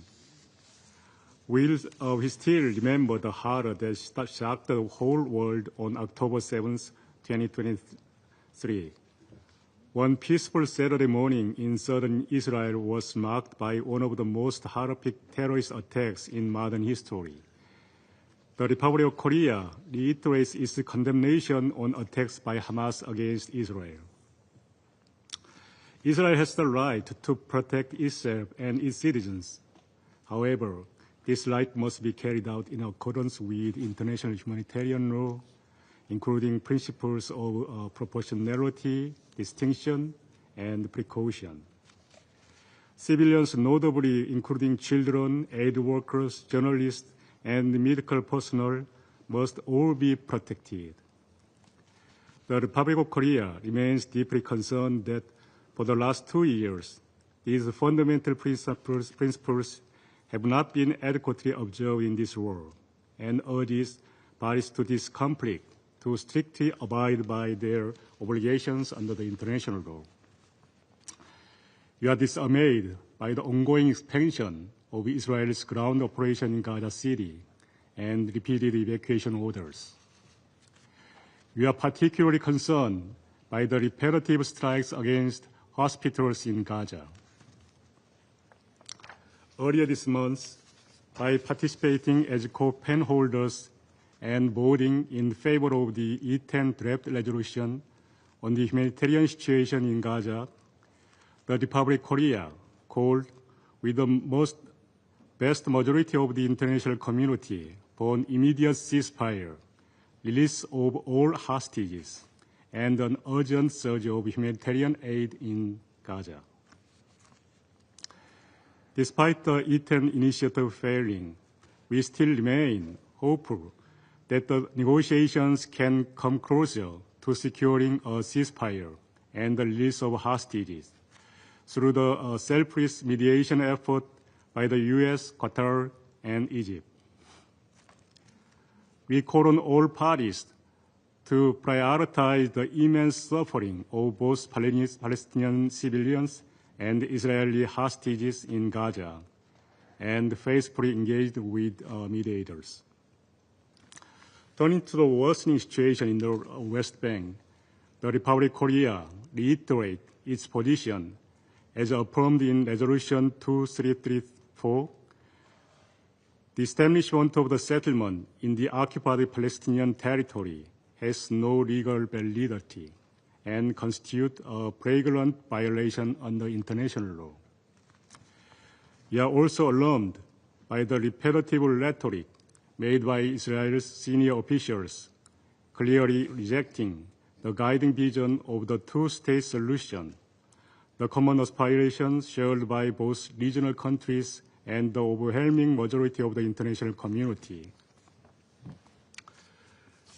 The Republic of Korea reiterates its firm support for the two-state solution as the only viable path for genuine peace and security in the region.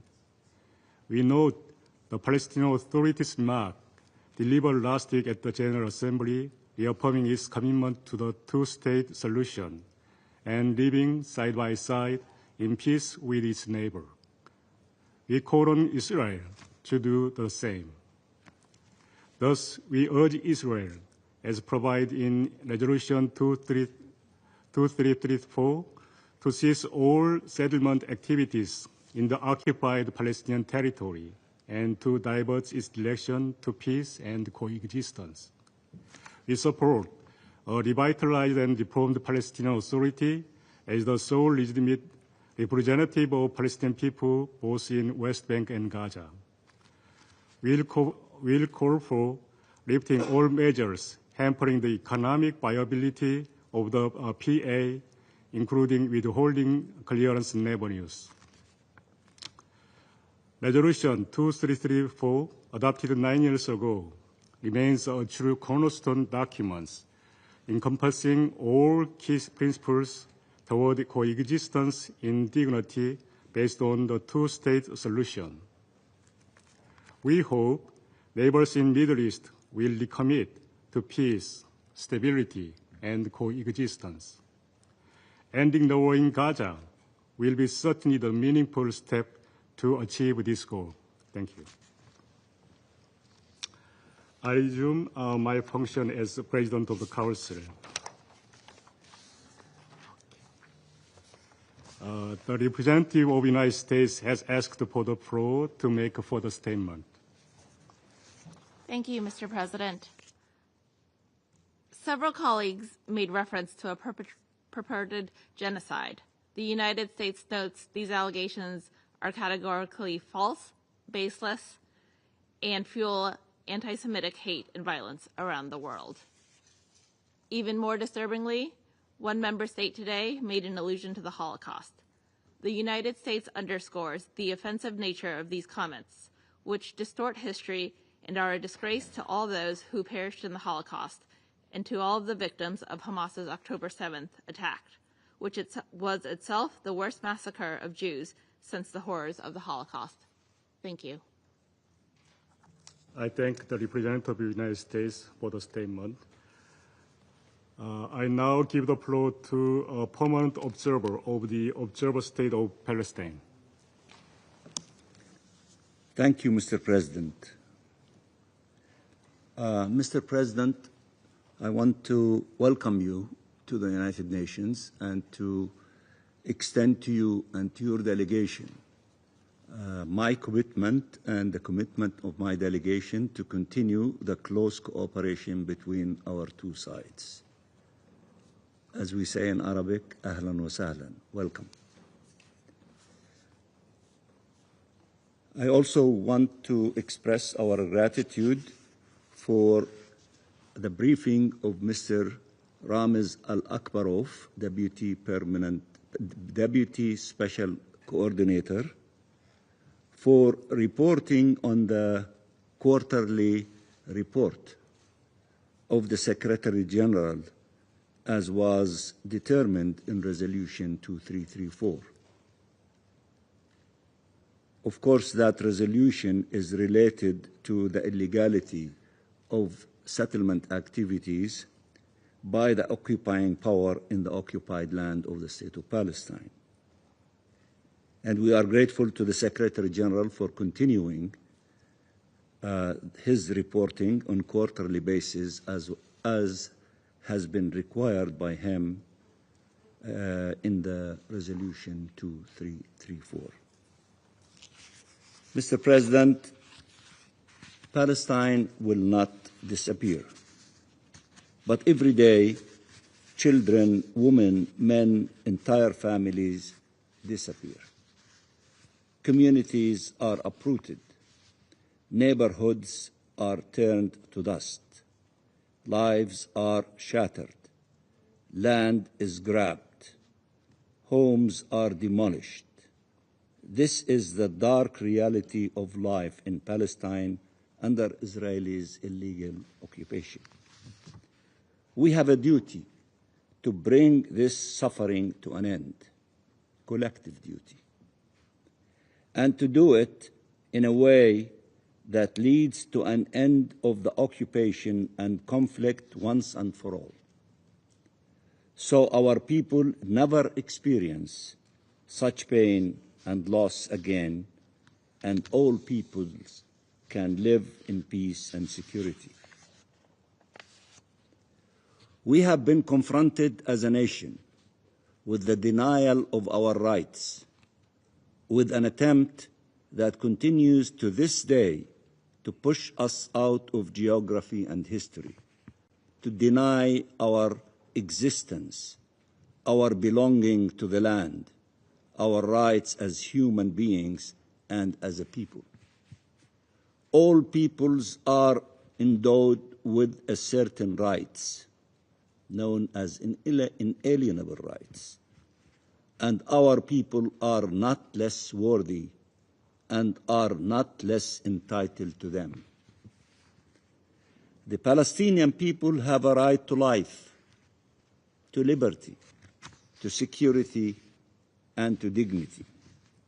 The reality our people continue to endure is one of death and devastation, dispossession and colonization, despair and displacement. But this reality is man-made. Let me repeat, it is man-made.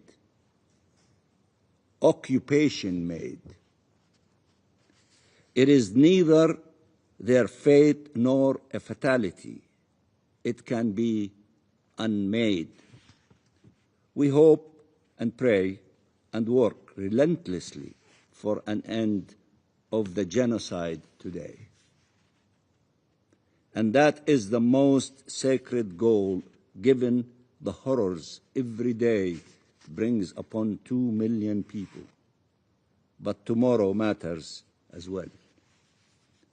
And what we need is not a pause in the violence and injustice, but an end to it.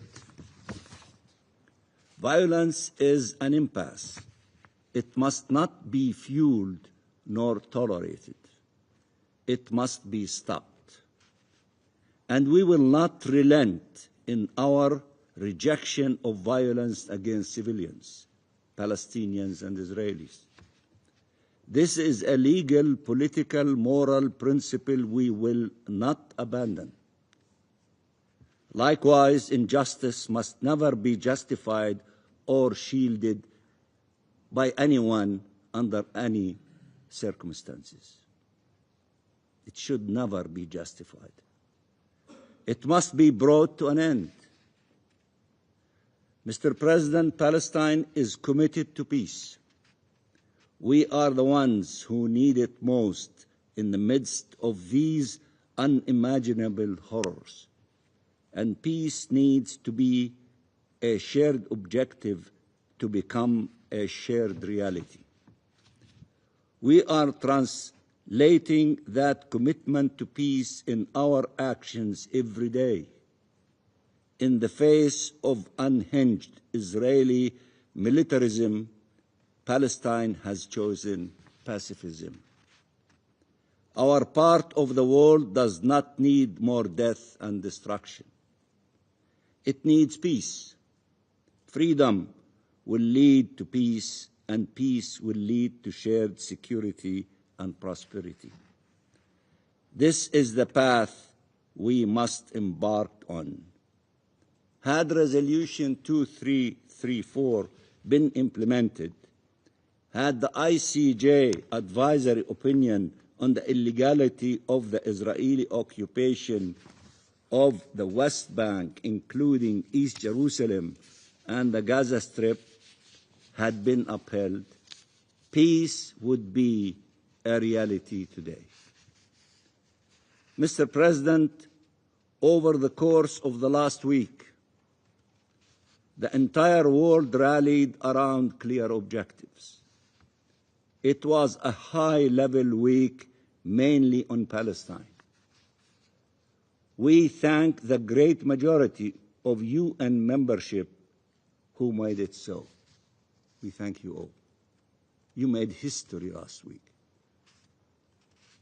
From countries that recognized the state of Palestine, to those who adopted measures to end the war and occupation, to those who pledged their political and financial and humanitarian support, to those who pledged protection to end the famine and stop the massacres, to the countries that gathered at the International Peace Conference co-chaired by Saudi Arabia and France, and endorsed the New York Declaration and took part in the Global Alliance for the Implementation of the Two-State Solution, the world mobilized for an end of the war on the Palestinian people, for an independent and sovereign Palestinian state, for the two-state solution. This initial part has been accomplished, and thank you to all of you. Now we roll our sleeves and get ready for what needs to be done. We have a historic document, the New York Declaration and the Annex, and we have a leadership structure led by Saudi Arabia and France and 17 other important countries from all the continents, from the Arab nations, from the OIC, from Africa, from Asia, from the Europeans, from North and South America. We have the structure, we have the roadmap, we need the full implementation. And we have the 142 countries that endorsed it. We needed to make it a reality. All of it in totality. All of it in totality, because it addresses all important and sensitive issues to all of us and to the two parties. So the time and the new journey for the implementation is just beginning.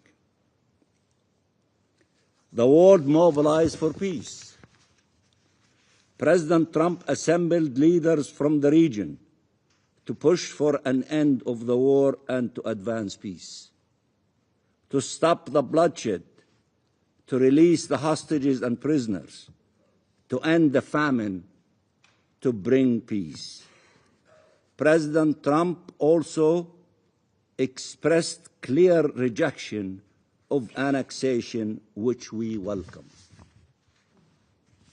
We reiterate Palestine's readiness to work with President Trump and the U.S. administration, with Saudi Arabia and regional actors, with European partners and the members of this distinguished Security Council, with the entire international community. We do not want to leave anyone behind that can contribute in a positive way for the accomplishment of the two-state solution. In the pursuit of these objectives, of the independence of the State of Palestine, the realization of the rights of our people, and just and lasting peace in our region. To work together for shared peace, shared security, and shared prosperity. The decisions we make today will determine the fate of the peoples of the region for generations to come and the face of the Middle East for decades. Let us not delay a single minute more in doing what is necessary for this just peace to replace the unbearable reality of today. We owe peace to those who have endured in their flesh the scourge of war. Let us not fail those who can still save. Thank you, Mr. President. I thank the permanent observer of the Observer State of Palestine for the statement. Now I give the floor to the representative of Israel. Thank you, Mr. President. First, I wish to extend my congratulations to you and to Ambassador Waltz and convey my best wishes for your success. I would like to thank Deputy Special Coordinator, Mr. Alakbarov, for his briefing. Mr. President, we have just come through a week of speeches, theater, and spectacle. Now it is a time to step away from the stage and face reality. Prime Minister Netanyahu, as we speak, is meeting President Trump in order to discuss regional issues with a clear mission to bring our hostages home and make sure that Hamas can never again threaten Israel or exploit the people of Gaza. Mr. President, despite threats from Hamas, more than 80% of Gaza City's population has moved south, while our forces continue to dismantle terrorist strongholds. Humanitarian aid efforts continue with the support of different agencies and NGOs. The Mawasi area can accommodate those coming from the north, and on average, 250 to 300 aid trucks are unloaded in Gaza each day. Council members, picture this. Men sit in the dark, machinery hums, sparks fly, steel pipes are cut and pieces are fitted together. They are not making furniture, they are not building machines, they are not shaping tools, they are building rockets. Weapons aimed at families, schools and cities. Dozens of parts, 2 already assembled, pointing toward an Israeli town, explosives ready to be packed. Imagine our forces that move in just in time, seizing the site and dismantling the rockets just minutes before they could be fired. Do you know where this happened? Do you know when? In Gaza? In Yemen? In Lebanon? No, not Gaza, not Yemen, not Lebanon.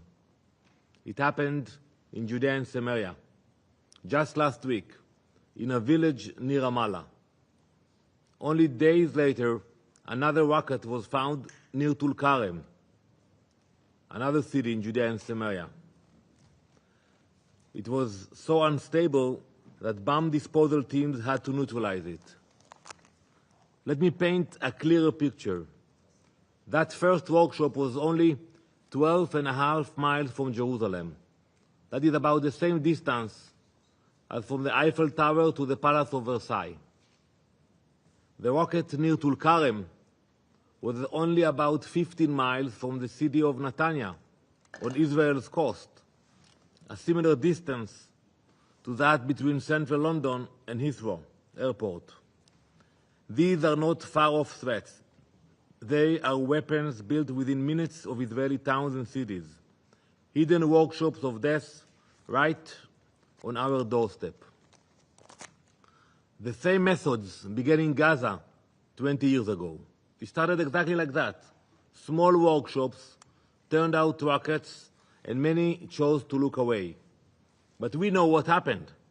Those rockets multiplied into thousands, raining down on Israeli towns for years.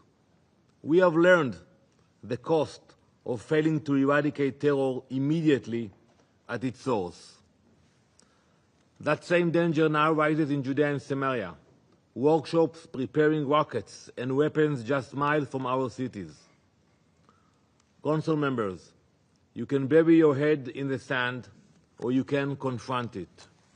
Israel does not have the luxury of ignoring it. We will confront terror. Those who turned a blind eye to Gaza 2 decades ago now see the results. We will not repeat that mistake in Judea and Samaria. Neither should this council. The terror threat in Judea and Samaria is real and imminent. These terror networks put Israeli lives directly at risk. Yet, just last week, President Macron, in an interview in CBS, he claimed, and I quote, "There is no Hamas in the West Bank." Better check again. Earlier this month, Hamas claimed responsibility for the attack at a crowded bus stop in Jerusalem where 2 Hamas terrorists murdered 6 innocent Israelis.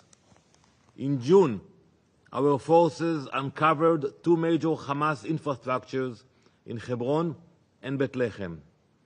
Under Operation Iron Wall, we arrested 600 weapons. We destroyed 15 observation posts and 20 weapon workshops. And we arrested 70 Hamas terrorists in the Hebron region alone. In November 2024, Israeli forces stopped an Iranian shipment of rockets, bombs, rifles, and launchers headed for terrorists in Jenin. Yes, Iran is there too, in Judea and Samaria, arming, funding, and coordinating terror. These are the facts. So to those who question whether there is Hamas terrorist activity in the West Bank that threatens our security, the answer is yes. Last week, during the UN General Assembly week, there was no shortage of speeches and declarations. Some actors in the Middle East posed as peace brokers, while at the same time arming, training, and funding terrorists. Their hands are not clean.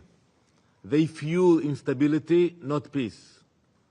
You know, when you look in our tradition, the rabbis in the Midrash, Tehillim, on Psalm 11, they tell a story about a man, that's thousands of years ago. A man sets fire to a field, then rushes forward with water, pretending to be the savior. That is what we see today. Those who light the match, then step onto the stage to present themselves as peacemaker. Exactly the same. Hypocrisy, dressed as virtue. And what feeds that fire? The absence of leadership. The Palestinian Authority has not governed. It has not led.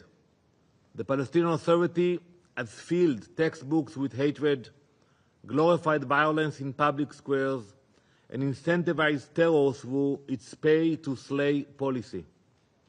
Let me be clear about what this policy means. You heard it a lot, pay-to-slay. What exactly it means? For more than a decade, the Palestinian Authority has paid monthly stipends, not only to terrorists in prison, but also to their families and to the families of suicide bombers. The rule is simple. The more deadly the attack, the higher the payment. And yes, even the terrorists who carried out the October 7th massacre are eligible for payments. This is not social welfare. It is blood money. It rewards murder. It sustains terror. And it is not small. It is not one case or one incident. It's a policy. This policy consumes about 8% of the Palestinian Authority's entire budget. 8%. That is more than $300 million every year. Mr. President, to put that into perspective, the same share, the same ratio would be in Russia over $30 billion a year. In South Korea, $40 billion. And more than $500 billion in the US. This is inconceivable. It is indefensible. You cannot imagine it. You cannot apprehend it. Spending hundreds of millions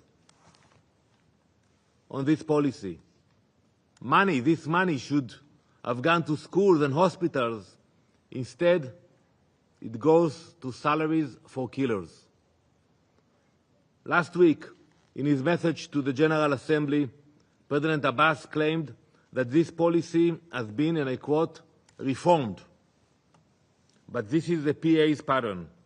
Promise after promise after promise, and never deliver. In practice, nothing has changed. What is worse, speaking in Arabic to his own people, President Abbas promised exactly the opposite. He promised them nothing will change. In his own words, spoken recently in Arabic at a meeting of the Fatah Revolutionary Council, he said, and I quote, that's a direct quote, even if we have only 1 penny left, it is for the prisoners and martyrs. They must receive everything as it was in the past, and they are more precious than all of us. So I ask, which is the real Abbas? The one who speaks to this council, to the General Assembly, about reforms, or the one who tells his people in Arabic that every last penny will go to terrorists and their families. Enough with the lies. Stop the payments, not in words, but with actions. What is needed is real leadership. Leadership that does not avoid elections for almost 2 decades. Leadership that serves its people, not itself. Leadership brave enough to confront extremists. Leadership with moral clarity to end corruption and incitement. Leadership responsible enough to stop paying salaries to killers. Mr. President, while we take decisive action in Judea and Samaria to remove these threats, our operations in Gaza continue with the same determination to bring our hostages home. Israel fights on multiple fronts, but with a clear purpose. Our objectives are not complicated: to bring the hostages home and to eradicate Hamas. But peace will not come through speeches or declarations. It will only come through courage, accountability, and the will to end terror at its core. This Council faces a choice. You can look away or you can confront reality. Israel has already chosen. We will face reality. We will confront terror. We will secure our future. Thank you, Mr. President. Thank the representative of Israel for the statement. The permanent observer of the Observer State of Palestine has asked for the floor to make further statement. I give him the floor. Thank you very much, Mr. President, for giving me the floor. I think it's becoming crystal clear that almost the entire international community is moving in the direction of peace and putting an end to this tragedy in Gaza. The Israeli leadership, not the representative in this room, but his boss, stated it clearly, setting the stage of moving the war to the West Bank, as if what we need is more wars. They're not satisfied with all of the killings and the destruction in Gaza under all the claims that they made. Now they are making it crystal clear, phase 2 or chapter 2 of the same thing, of erasing the Palestinian people, the nation, and they say it very clearly under the banner, no to the two-state solution in which we have global consensus around it, and no to the Palestinian state. So this statement here and the one in the General Assembly Friday is the beginning of having more wars if the ceasefire to be forced on them by all of us, which might be the case in few days. They are setting the stage to go to chapter 2. We need to prevail, all of us, by giving peace a chance. We do not need to see the repetition of what happened against our people in the Gaza Strip to be in the West Bank. When will the Israeli leaders show leadership and move in the direction for peace? And you know the reason why his boss doesn't want peace? Because the moment they have ceasefire and beginning of peace in Israel, you know what will be the future of the Prime Minister, who is a wanted international criminal by the ICC. So the challenge for us, should we give peace a chance and to start the healing of all of these wounds and to give a political hope and horizon for the Palestinian people and the Israeli people and all the peoples in the Middle East? Or should we continue in this perpetual war forever? We have chosen peace. You have chosen peace. There is a party that is beating the drums to move it in the direction of the West Bank, and we should succeed in not allowing them to do so. Thank you, Mr. President.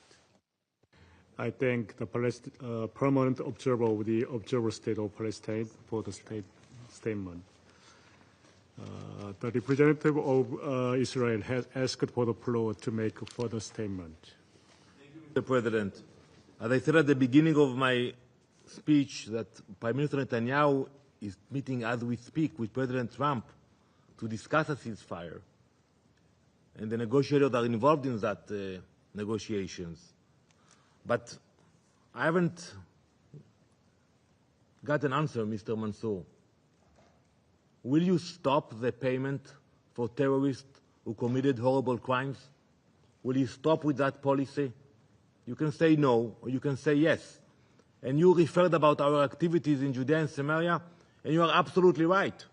If you will not face the extreme forces in Judea and Samaria, we will have to go in and deal with the terrorists. Look what happened in Gaza. We left Gaza 2005, 20 years ago, completely. We gave you the keys. We told you, you will rule Gaza, the PA. You got the opportunity, but you were not able to confront the extremists. Hamas took over, and then we had no choice after October 7th to go in. And if the same will happen in Judea and Samaria, and you will not be able to confront the radicals in Jenin, in Tulkarem, and you will allow them to take over, so what do you think? We will sit idly by and wait for rockets to fly into Israel, or for Hamas to invade Israel from Judea and Samaria? No. You have to face the radical forces. And the fact that you are not able to provide an answer about the payment, about the 8% which I introduced the Council with the numbers, it's worrying all of us. You should confront the radicals, take responsibility. We have no desire to be in Gaza. I have said it many times. We have no desire to go into Jenin and fight Hamas in the camps in Jenin. But it's your responsibility. Every nation, when you have terror activity, you deal with it. You confront it. But if you are not capable of doing it, then the responsibility will be on our shoulders. Thank you, Mr. President. The representative of Israel for the statement. So, just a second. I give him the floor, but this is the final statement. Yeah. Thank you very much, Mr. President. Only one question. The whole world is saying we want to have two-state solution, which requires the end of occupation and the independence of the state of Palestine. Is the representative of the state of Israel ready to accept this global consensus or not? Let him share with us his position, the position of his government, instead of taking us in so many small details here and there and avoiding to face the biggest question. Thank you. Thank you. There are no more names inscribed on the list of speakers. The meeting is adjourned.